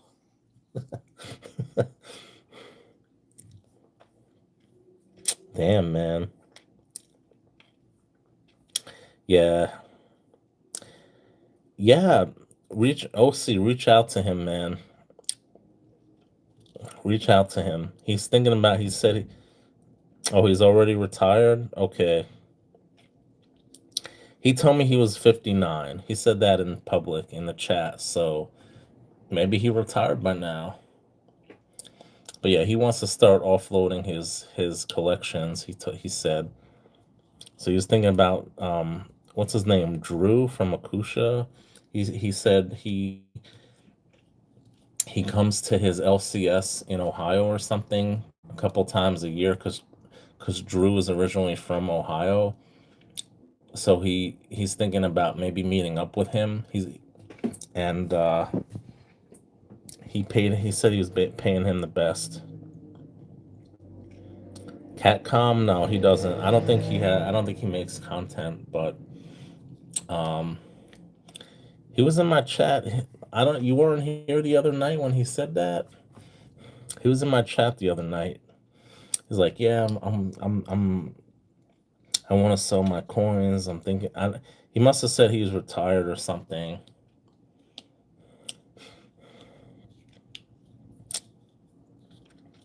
Yeah.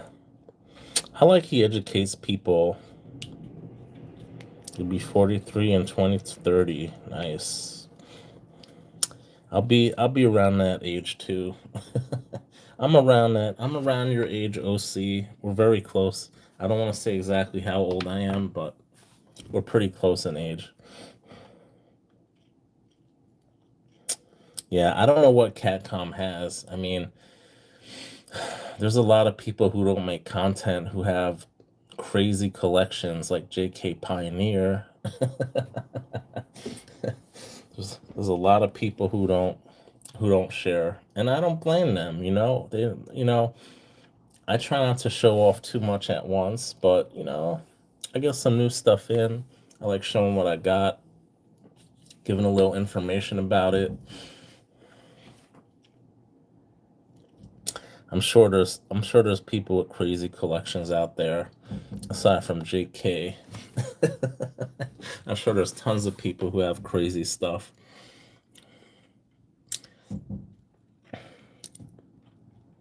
And then you have people at the opposite end of the spectrum who constantly like to show off a ton of silver and a ton of gold.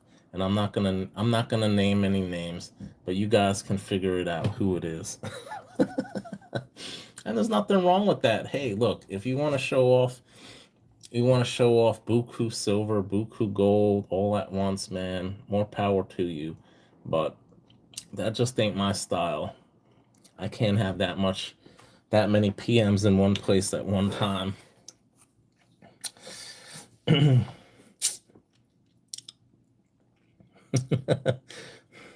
JK has been stacking probably longer than I've been alive.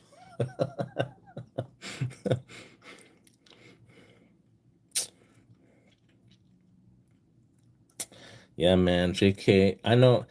The only reason I know JK has some really good stuff is number one, he gave me as a gift. He gave me a 1920 Dos Pesos, a non-restrike Mexican gold coin. Okay, that was the first clue.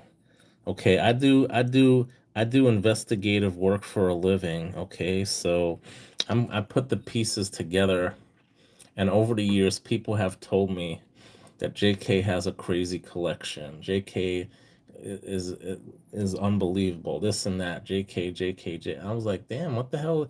JK is hiding his stack, man. This guy's what we call a closet stacker. He doesn't want to come out of the closet. And it's cool, I respect people's privacy. They don't want to say what they have. And then I see JK buying Mexican coins on whatnot, spending buku money on Mexican coins. I'm like, this dude probably got a crazy collection of Mexican coins.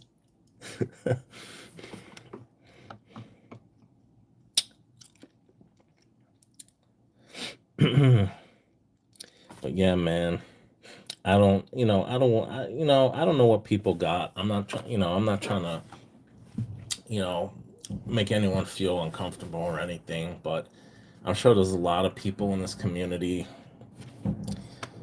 who have some crazy things in their stack. Stacking gets boring. Yeah, I'm starting to feel like, see, I could go a few weeks without buying something now. When the first few years, it was like a rush every time I buy something new. I mean, it's still a rush every time I go into a coin shop and I don't know what to expect. It's kind of get a rush out of that. But now it's kind of like, yeah, I could go a couple weeks without buying a piece of gold or a piece of silver, but it is what it is.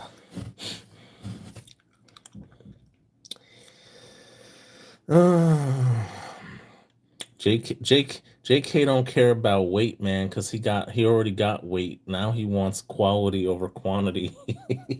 He wants to refine his collection now. Now that he has at least one of everything, he wants to get a better quality of every one of everything. So instead of having a 1996 MS-67 Libertad, he wants a MS-68 or a 69 now. He wants to get as close to 70 as he can. He wants to refine his collection. He wants his he's on NGC. You know how they have those collections and they give you points for them or something? He wants to have like the top pop collection or something. I bet JK is on there too. I bet he got one of the top collections in the country or something of a certain type of coin.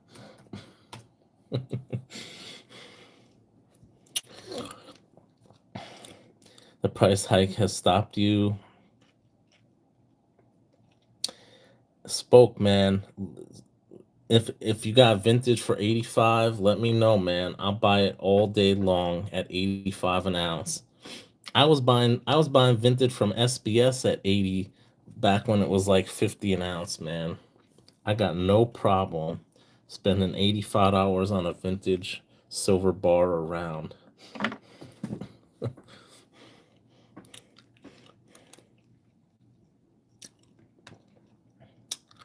The last shit you sold was 40 to 50. You don't know how people are buying at double the price without being super selective. Well, that's the thing. When the price went up, the premium went down. You know, bars that I was buying from you for, let's say, $80 an ounce, let's say it went up to $70 an ounce, it was still $80 an ounce. The premium on the vintage actually went down a lot. The price didn't really go up. I think now, because vintage is getting more popular, I think people in this community are helping to make vintage a little bit more popular now. So I think prices are actually going up because of that. But yeah, for a while, when the spot price just shot up, the the the prices on a lot of vintage actually didn't really change that much. Wasn't keeping up with the increase in the spot price. Hey, what's going on, block blockers? Good to see you, man.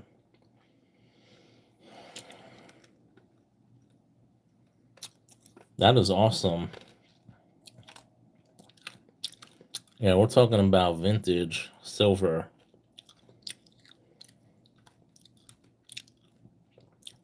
There's a couple people in here who I haven't seen in a long time, block blockers.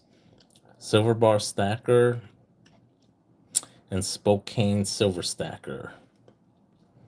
Two two of my favorite people to buy vintage from.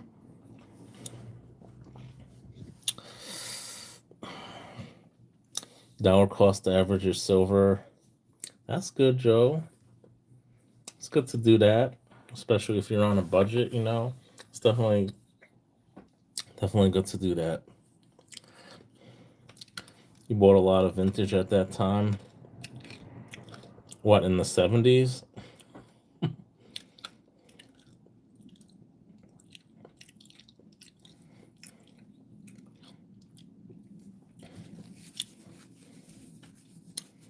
OC bought a damn Krugerrand for like $350 back in the 70s.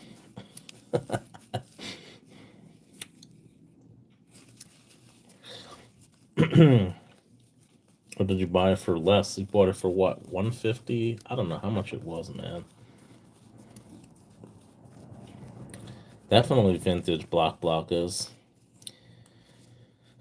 People people have different definitions of what vintage silver is. Some people say it got to be at least 25 years old to be considered vintage. Some people say that it has to be a certain age and the mint has to no longer be producing the silver. I don't know.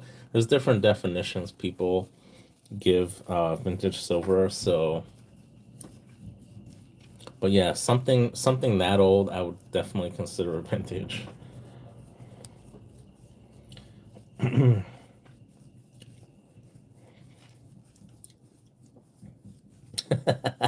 Yeah, I think that's vintage block blockers. I think that might be considered vintage. That's considered ancient, man. That's ancient. That ain't vintage. That's ancient. That's ancient. That's a whole other category. Exactly. People will consider this vintage, right?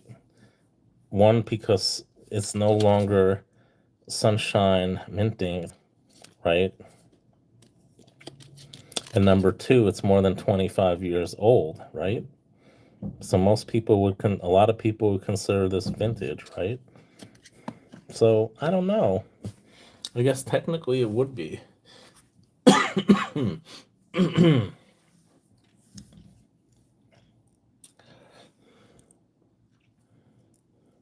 went to your silver smelter to sell and they offered you 23 back? Damn. Yeah, man. Listen, guys, have you seen this trend lately? So I've seen a lot of bullion dealers having selling silver below spot, right? So Tim came out with Yankee came out with a video a few days ago, right?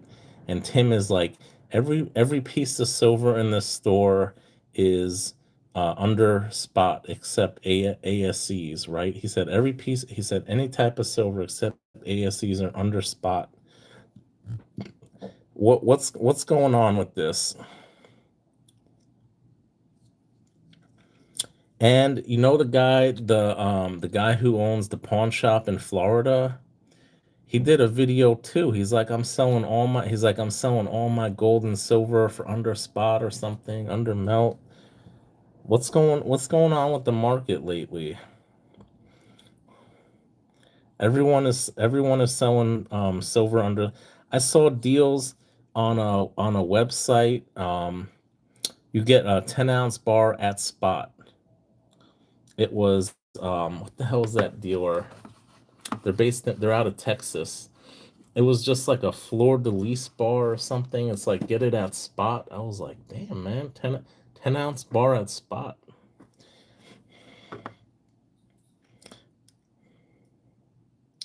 Yeah, man. Oh, spoke. I was in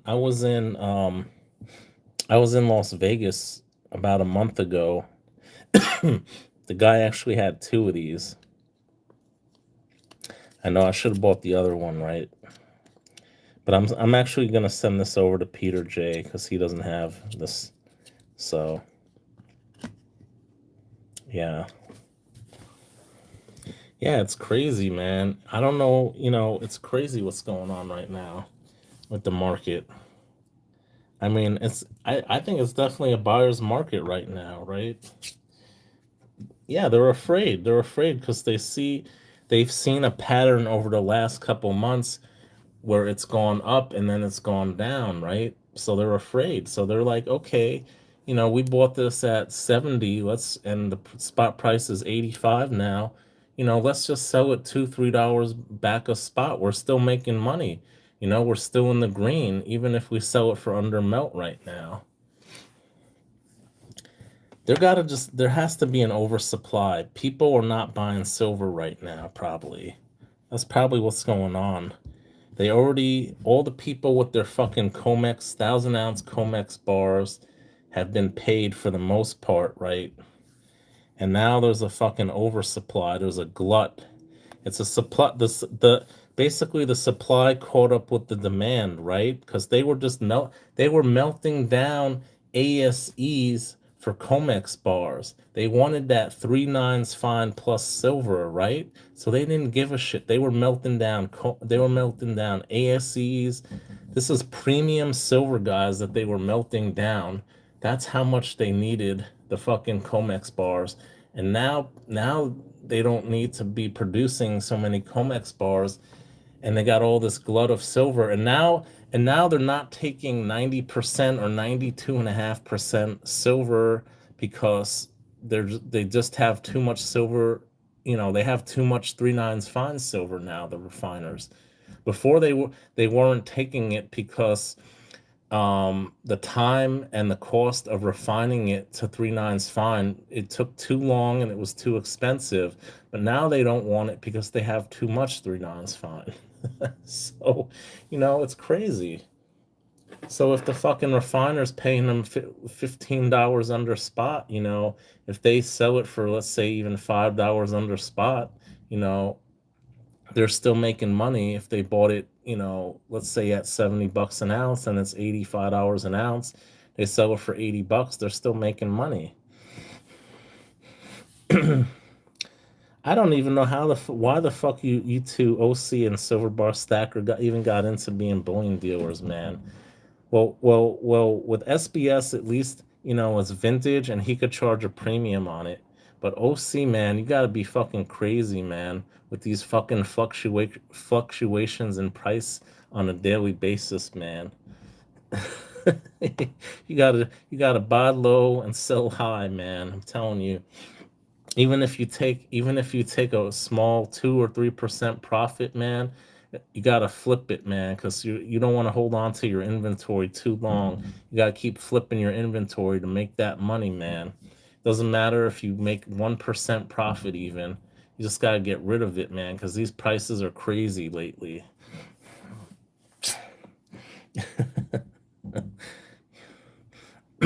Two different reverses on the mining, really? For the 2000? Oh yeah, there's mining and minting. Yeah. Mining and minting, right? Yeah, I know that. I got both of them. Buy a Comex bar at 28K, so 23. Yeah, oh, non-dated. Yeah. Oh yeah, you're right. The non-dated one too. Yeah, I got that one. I got that one. Sunshine Mining, not undated.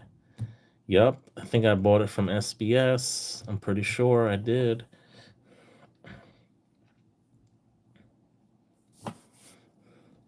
But it's so crazy, man.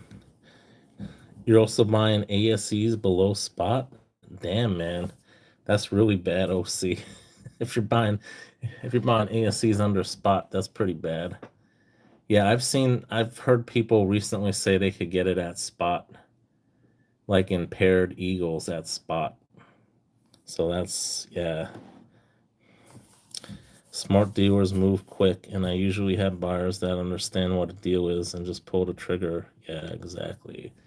And it's so volatile, man. It's just crazy. I mean, and that's the reason why you're probably not going to see any local coin shops in the near future. It's just too volatile, this market. It's hard to make money. It's unpredictable.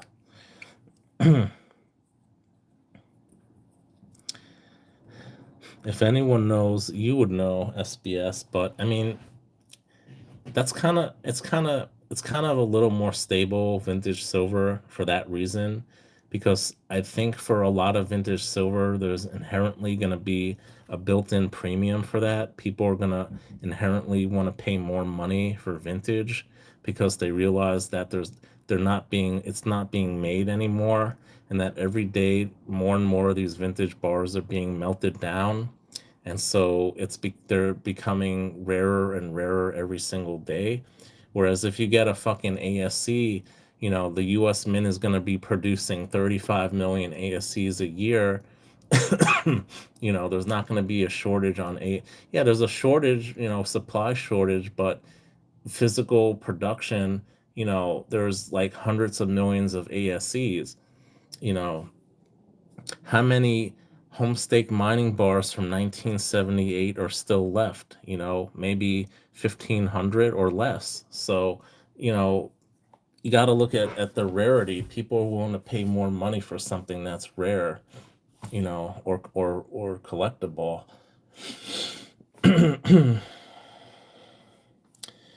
Well, I mean, it really depends, SBS, because a lot of the dealers here in New York are pretty educated and they sell vintage at a premium. That's why for me it sucks in New York, because number one, we have a tax on bullion, and number two, a lot of the dealers are very well educated and they know that vintage has a premium. There's still a couple of them that are old guys who don't really give a damn. But for the most people know there's a high premium on vintage stuff here. So most of them are pretty well educated. Um, but yeah, man, I mean, it's great if you could go to bumfuck America, go to an LCS, and they don't care whether it's a 50-year-old vintage bar, or it's a Buffalo round. They'll still sell it to you for the same price. Though that would be great, for on a buyer side. But seller side, a little bit different if you're trying to sell.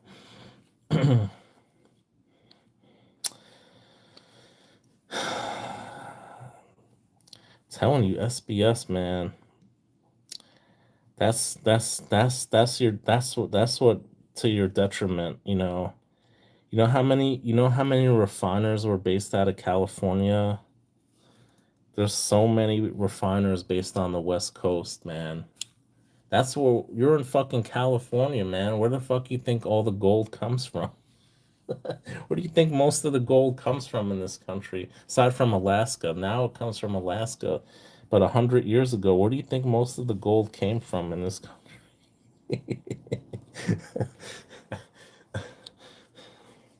What's going on, Akka, mate? Good day.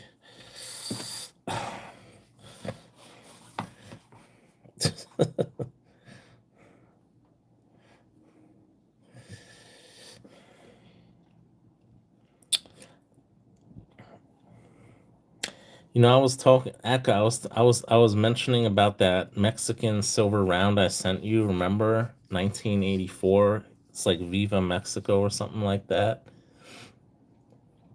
I think that might have actually been made by the Mexican Mint. I'm not 100% sure though, because I saw a similar one recently on NGC's website, and it said it was made by the Mexican Mint. So it might have actually been made by the Mexican Mint, but I'm not 100% sure. I gotta do a little more research, but it's all good. I don't care. It's yours. I gave it to you, so I don't really care. But it might make it a little more valuable though if it is from the Mexican Mint. I gotta do a little research. Yeah.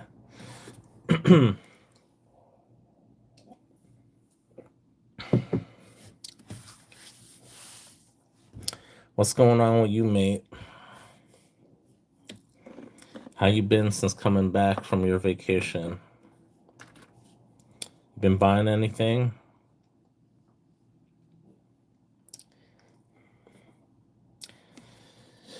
Work? No PMs? I gotta show you guys something that I bought. I pre-ordered it. I don't think I'm gonna do a video on it though, because it's a little bit too risque. If I think that's a good way of putting it.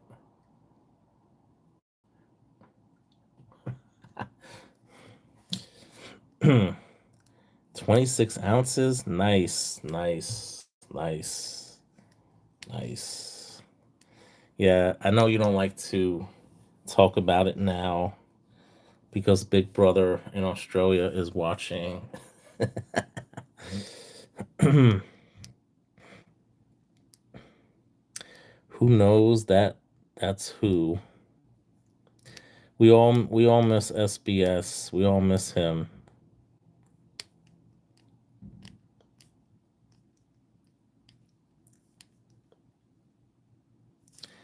Dude, Joseph, man, come on, man. Come on.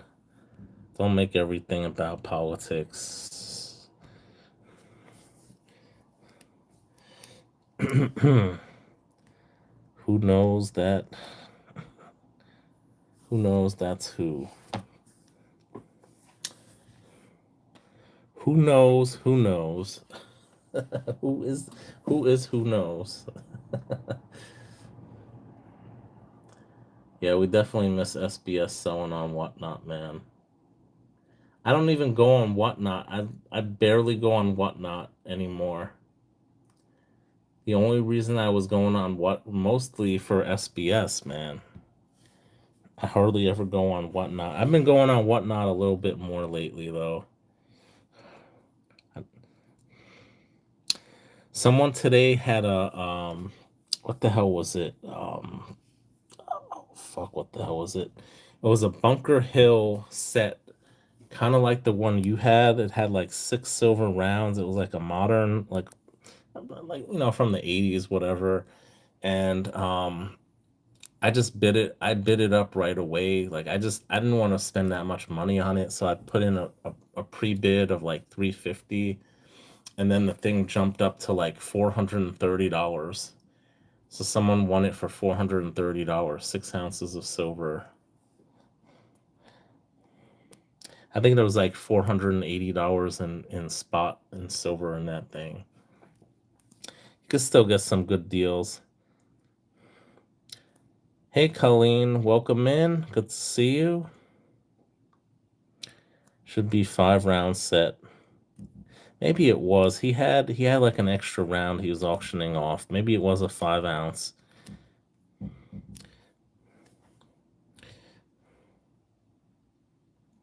Either which way, that guy lost money. He was not happy.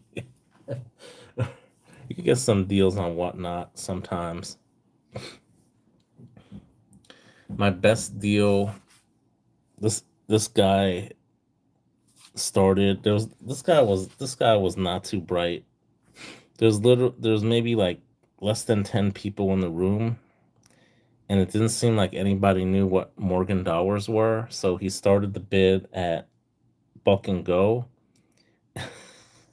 I ended up getting a Morgan dollar for like $1, and I think the shipping was more money. It was like $5.99 shipping or something.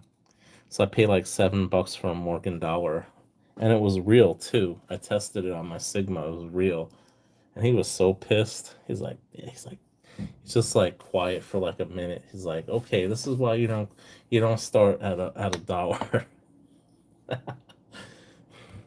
But yeah, people get some crazy deals on Whatnot sometimes. I know Humble's pretty lucky on Whatnot.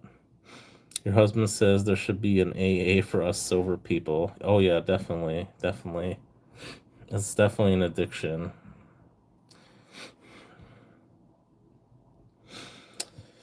Oh, OC Stacker had a good day on HB and MLZB. Yeah, I briefly tuned into MLZB. I don't know. I couldn't stay. I know they're doing some stuff for Wounded Warrior benefit. You went to a speakeasy. Nice. I've been to a speakeasy as well.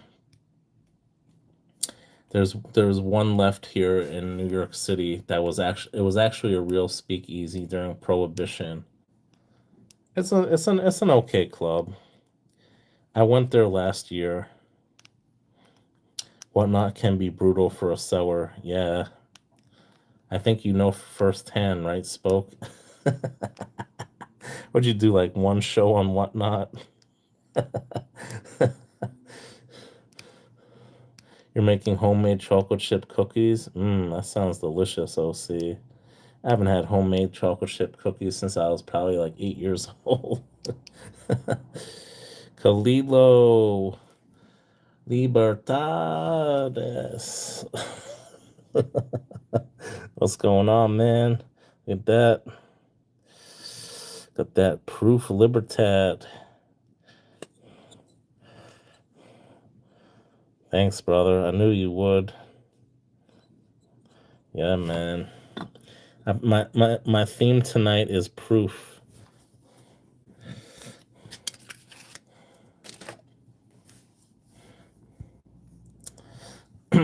It was more of a tech problem. It was a pain. Oh, okay. Yeah, man, you got to keep track. People put those stickers on it. Okay, this is lot number one, and they put the sticker, like one on the sticker. I don't know how the hell. S Silver Bar Stacker used to do like he used to stay up like 24 hours on Whatnot. Dude, I don't know how the hell you did a fucking 24-hour live stream on Whatnot, man. And you would literally, you must have sold easily like hundreds of items, man. I don't know how the hell you kept track of that shit. Nice, man. Yes. You see, Jamie, I told you he had it. I told you. He got it. There you go, Kalilo. Are you the one who asked me to take it out? I took it out. I think it was you, right? Or was it? It was someone.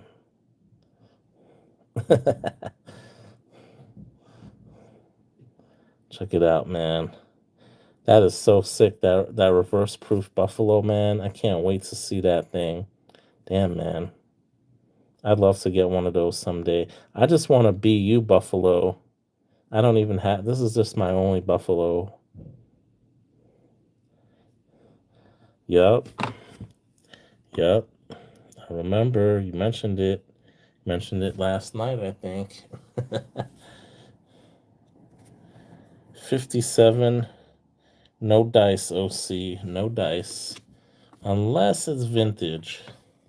Unless it's vintage, then we could then we could talk. Dude, I know how you operate, OC. If you want me to get you something, let me know, man. If you want to do a trade, I don't have the money right now. That's the thing. I got a lot of expenses going on right now, so it's not it's not in my best interest to be buying any bullion right now. Well, the GSR is what? It's like 53, 54, something like that. I don't know what the hell it's at now anymore. You want some prospectors, man? I got some vintage prospectors. Want some vintage prospectors? Oh, here we go. What year you want? What year you want? What year you want? Spoke. What year you want? I want to get rid of them. Make me an offer. Make me an offer I can't refuse.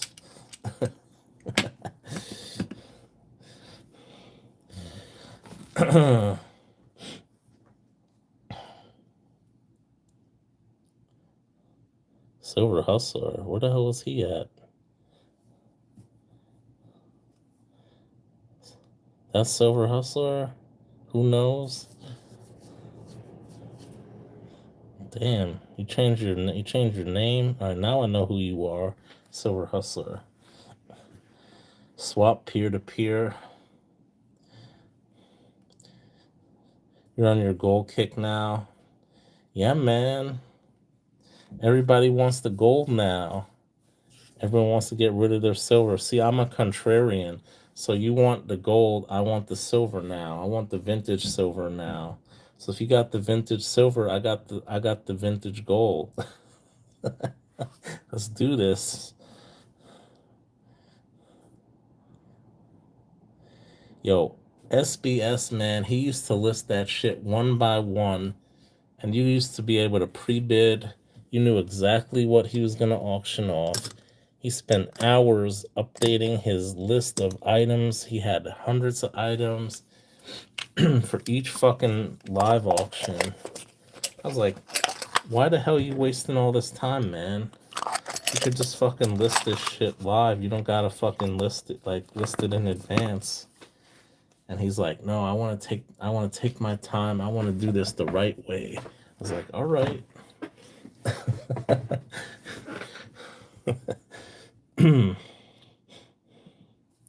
Yeah, I want both too. I've been having a craving for vintage lately, man. It's been getting harder for me to get vintage, so it's not easy here. When I went out to Vegas, oh my God, they had so much vintage out there. They had some like crazy rare, like 50-ounce bar. I forgot what company it is. Super rare, super rare. And they were actually offering it really like very reasonably priced too. Probably because they can't move it. I'm telling you, if you got some money, go out to Vegas. They got some good dealers out there, and they give some really good prices too. And there's no tax. If you're in California or if you're in Washington State, go to Vegas. Not that far away from you guys either. Especially if you're in Cali, take a 1 hour flight over there. Boom. That's what you should. That's what you should do for the day. SBS, man. Take a shitload of cash with you on an airplane. Take a flight over there in the morning, early in the morning. Get the red-eye flight.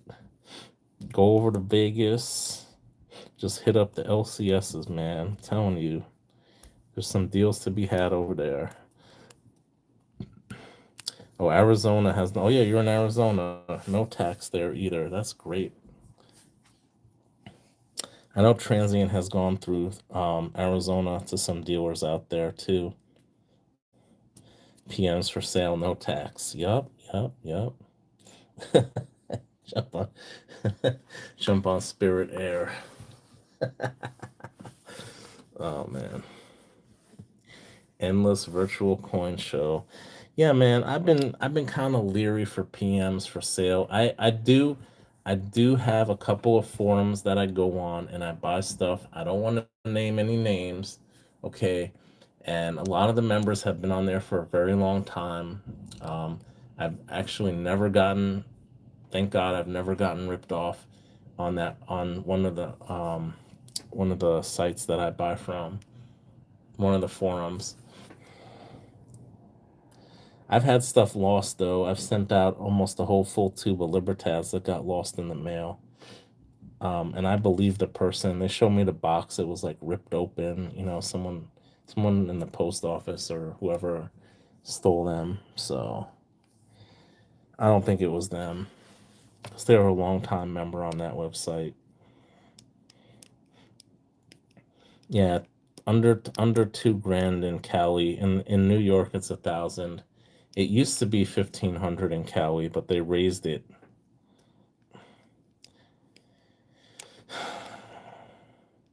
You got SBS, man. You gotta go south of the border now. You gotta have a connection down in Mexico. You gotta be a Mexican national. You could go to the bank and buy bullion in the bank in Mexico. That is so cool. I would just love. And Colleen, I'm sure you get a lot of this Mexican stuff too in Arizona. If you ever see any Libertads, Colleen, let me know. I'm definitely interested, as are a lot of people in this chat, I'm sure. Yup. Same in Canada. Scotiabank, they used to sell it, right? I don't know if they still do. TD Bank still does. I know they still sell bullion in TD Bank. Um, does RBC sell? I'm not sure if RBC sells, but yeah, next time I go to Canada, I'm gonna go to the post office. Yeah, man. When you know what? I've actually been buying a lot of Mexican coins from Canadian bullion dealers. I can't get it in the U.S. Guys, that's my secret. If you're interested in hard to get Mexican bullion, go look at some of these Canadian dealers, because they have a lot of Mexican stuff in stock, believe it or not.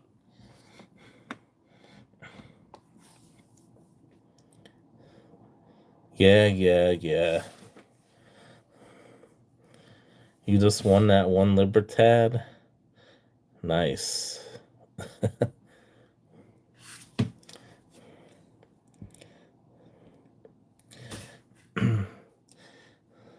Colleen, you want some Arizona Goldbacks? I could get you some Arizona Goldbacks. I'll trade you some Goldbacks for Libertads. Oh,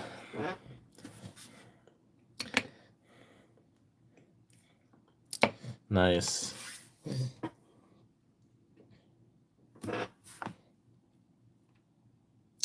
Yeah, it must be easier to get some of that Mexican stuff down south, especially the border states. I'm sure you see that stuff. It's a lot more common down there. What's going on, Bart? Good to see you.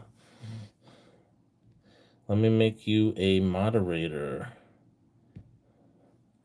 I know Bart. I know Bart from Humble. Yeah, I really love Libertads too. I think a lot of people do. I'm gonna do a silver giveaway, but not tonight. Dude, I never once gave away. I gave away gold backs 3 years ago. Okay, that's the last time I gave a gold back away. 3 years ago. Well, maybe I gave it out more recently, but I give away silver mostly on my channel.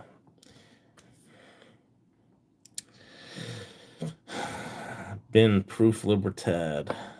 I don't have a Proof Libertad. I got a reverse Proof Libertad only. I'd love to get a Proof Libertad. Actually, I got three 1/4 ounce Proof Libertads, and I got a 1/10 ounce Proof Libertad.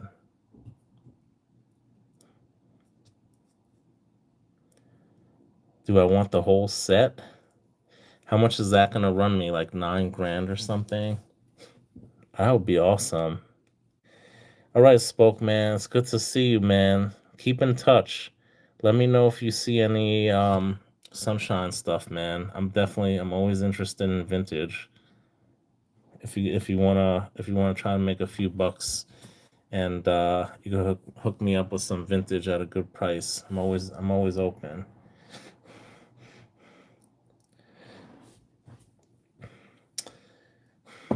I'm missing certain years for Libertads. I'm trying to get the whole collection, but that's going to be a monumental task. I don't think you saw this, Colleen, but oh, it's Khalil. I don't even know if Kalilo saw this. You see that year, 1999. That's the third lowest year, right? I know I shouldn't keep touching these, right? It's probably going to ruin the condition. 1999.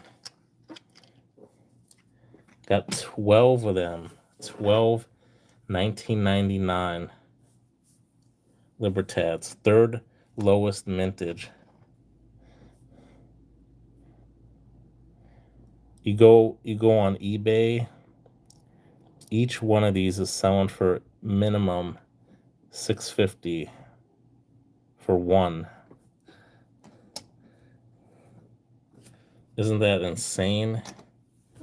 I got them for less than $100 a piece. Isn't that crazy?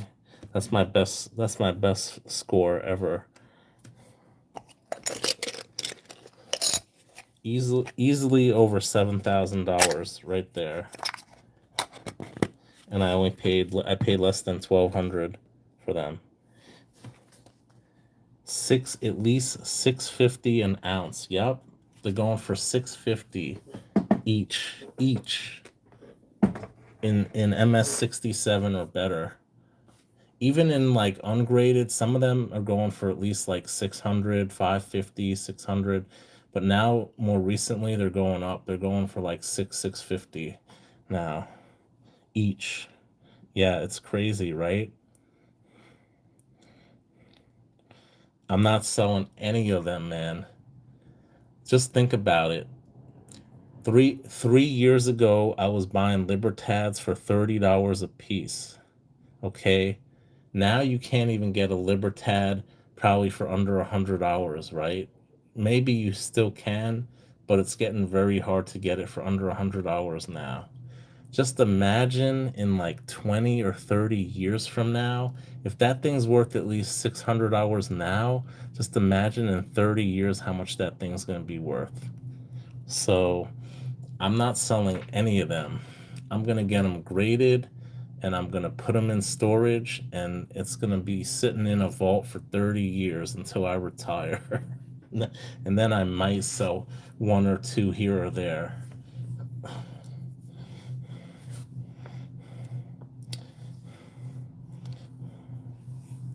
You traded 4 tubes of Libertads for 50 pesos?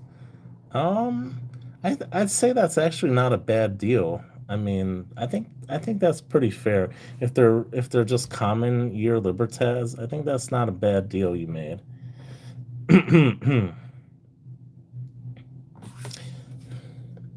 Yeah, I traded in my 200 ounce Scottsdale stack. Speaking of Arizona, Scottsdale stackers. So Colleen, my first silver that I purchased was back in 2020, right when the pandemic was hitting. I purchased two 100-ounce Scottsdale stackers for about $18 an ounce, and I sold them last year for about 39.50 an ounce. And with that, I bought a 50 pesos Mexican gold coin. It was a restrike. I got it at spot, and I got, so that was basically with the profits I got from those bars. It was basically like I got it for free, and I got some I got some other gold with it as well. But yeah, I held on to those Scottsdale stackers for over 5 years. I like Scottsdale stuff, but their customer service is horrendous. Nice, really nice products, but customer service leaves something to be desired.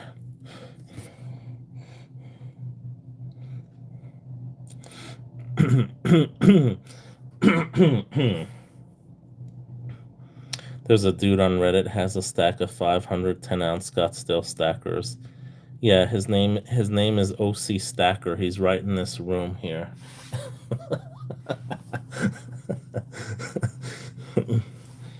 Your dad gave you your first silver. It's mostly Canadian. That's cool.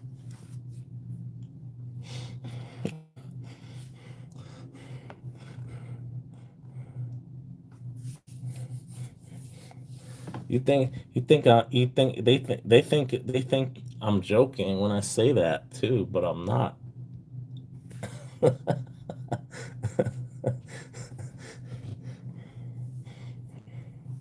I bet OC has 510-ounce bars in his stack right now that he could sell.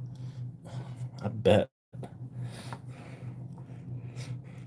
I think a lot of people did.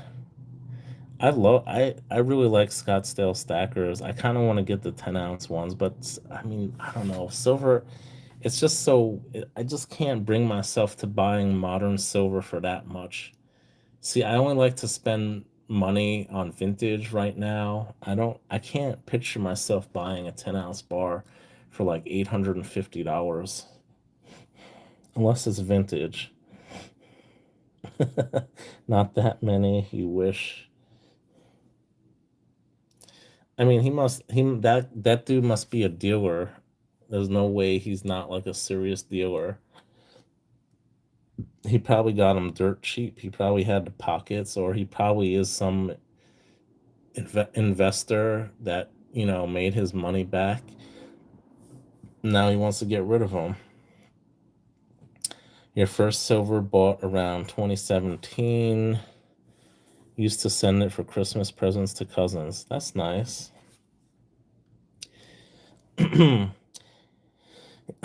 Yeah, I got interested as a kid. My dad had a coin collection. He used to mostly just collect like just American stuff, pennies, dimes, nickels, quarters, some half dollars. Back in 2008, when silver hit was almost at $50 an ounce, he sold most of his silver.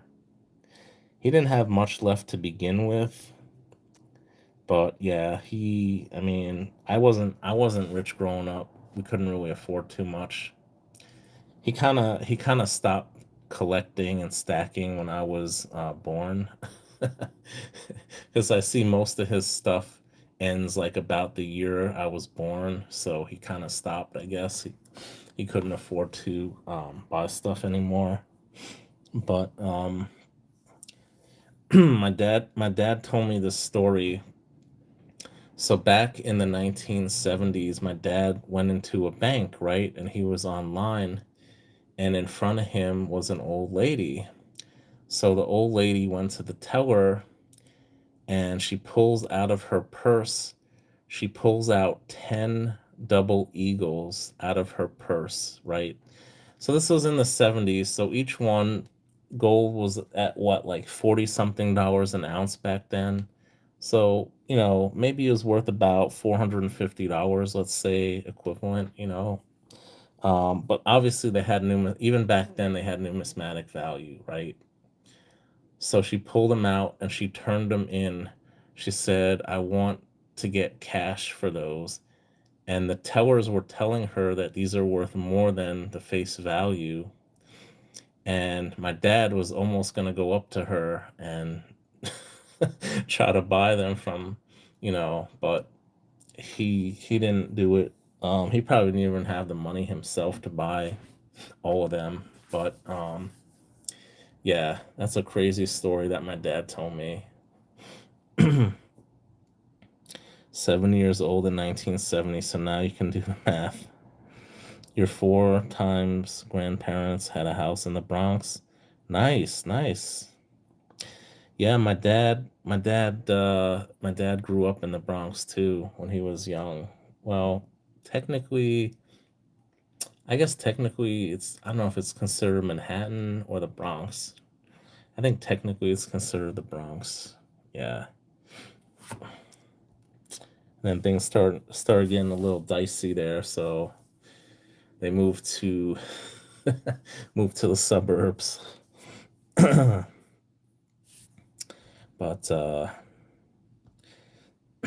that's so cool. Yeah, let me know if you're ever in New York City, Colleen. Let me know. We could hang out, go to some bullion dealers. I could show you around.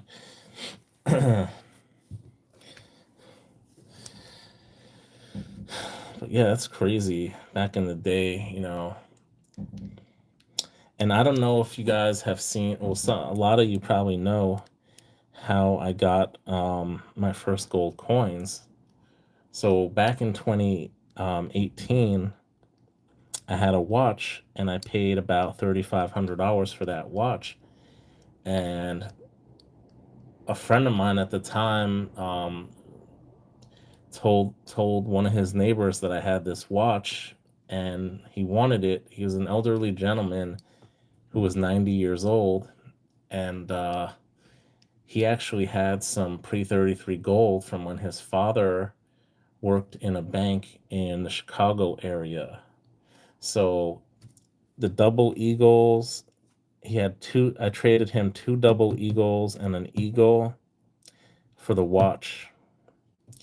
And all those coins he got from his father, who was a bank teller in the Chicago area. So he actually got those coins at face value, guys.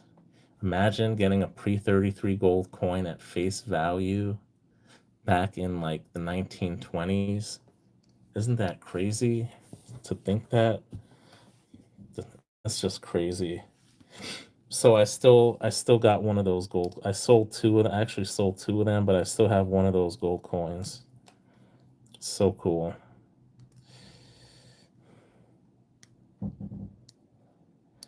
OC Stacker merch. Merch. You got merchandise now? Man, OC, I'm always trying to buy from you, man. You gotta hook me up. You gotta hook some people up with some deals, man. You gotta advertise more.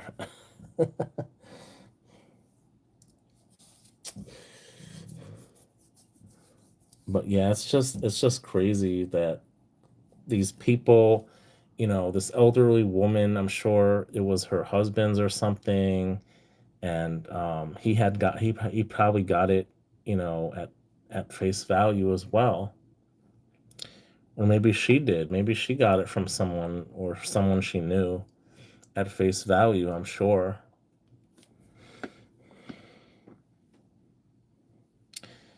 OC, yeah, I got OC. I got some homemade OC merchandise.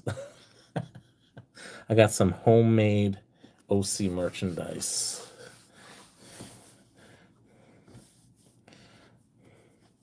Yeah, yeah, no need to advertise. You traded St. Gaudens for 4 nines fine 1 ounce Lion of England. Nice, nice. Yeah, Saint. I mean, right now this is probably the best time in history. Well, I wouldn't say the very best. Maybe it was a few years ago, but it's one of the best times in history to buy pre-33 gold because the premiums over spot are extremely low right now. So I think that's a good deal. The Lion of England might even have more collectability in the future compared to the pre-33, because a lot of people overseas, they want 4 9s, they want at least 3 9s fine gold, because a lot of times there's a tax if it's less than 3 9s fine. There's a tax on gold to bring it into their country, but if it's pure gold, there's usually no tax on it. So a lot of people in different countries, China, Australia, England, a lot of European countries, there's no tax if you bring in gold that's at least 3 9s fine, but if it's less than that, you got to pay an import duty. So yeah, your mother's parents did not turn in their gold. Nice, nice, JK. I love hearing stories like that. That's awesome, man. I wish my grandfather had gold, and I don't know what happened to it. He might have sold it, or my grandmother might have sold it years ago. So I don't know. But yeah, my grandfather definitely had some gold back in the day. I don't know what happened to it though.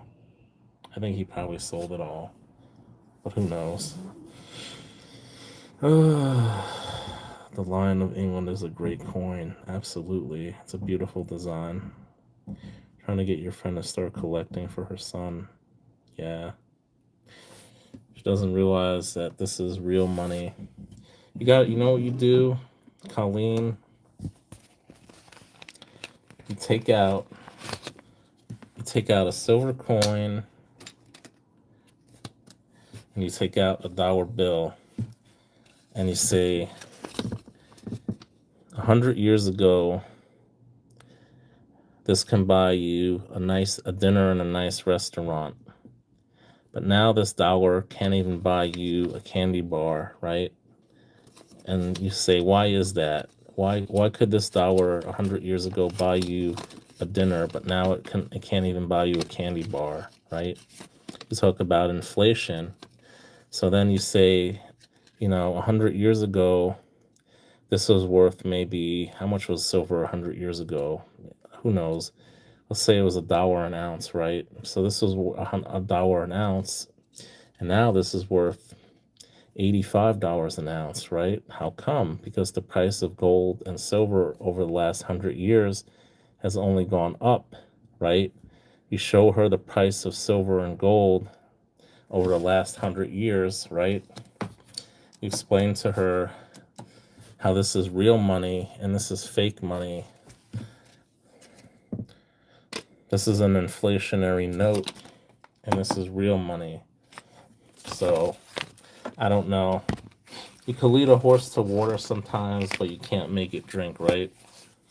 I literally told so many people to buy precious metals 3, 4 years ago, back when silver and gold were much lower, and no one did it. Of course, my friend bought some gold ETFs when gold was around $5,500 an ounce. Of course, he had to buy it at the very peak, right? I had been telling him for 4 years to buy gold or precious metals. And when does he buy it? He buys it at the very peak at $5,500 an ounce. Okay. So, you know what? You could lead a horse to water, but you can't make it drink. 50 to 70 cents an ounce. Thanks for letting me know exactly. I was pretty close, I guess. Yeah, she doesn't get the exit. Mine is going to kids, most likely. Nice. That is great. That is awesome. Even though they have their own, that is great.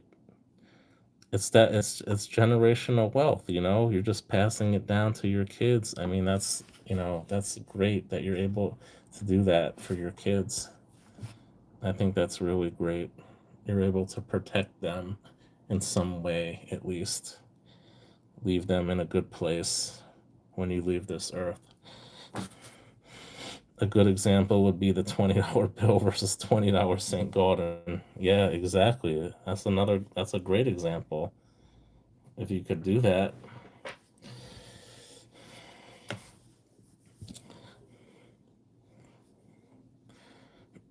You turn 220 franc Lucky Angels and 20 ounces silver into a 2009 ultra high relief St. Gaudens. Nice, man. That is awesome, brother. That is a great deal. I bought mine, I think it was last year. I don't even, I think I want to say I paid around, I don't remember even. I'd have to look it up. But yeah, I could look it up, but I don't really care. Definitely got a good amount of gold 3 years ago. Wish I got more. Don't we all? Don't we all wish we could have bought more? I passed this coin up when it was $2,000, and I had to buy it again when it was like $4,800. So yeah, not happy about that. Was it? No, it wasn't 48. I think it was 3,800. I don't know. I think it was 3,800. Whatever.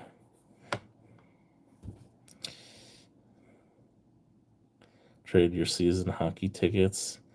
Hockey tickets in Arizona? How does that work? How does that work?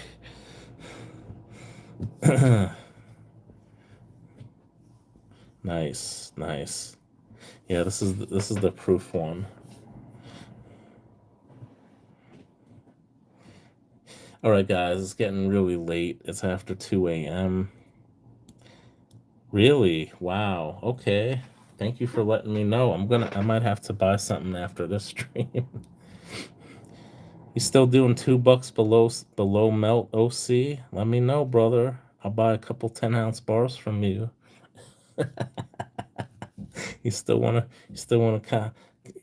offer that deal? A couple bucks under melt? I'll take it. All right, guys, it was really fun seeing everyone tonight, especially Silver Bar Stacker. I'm sorry, I gotta give a big shout out to Silver Bar Stacker. This guy is amazing.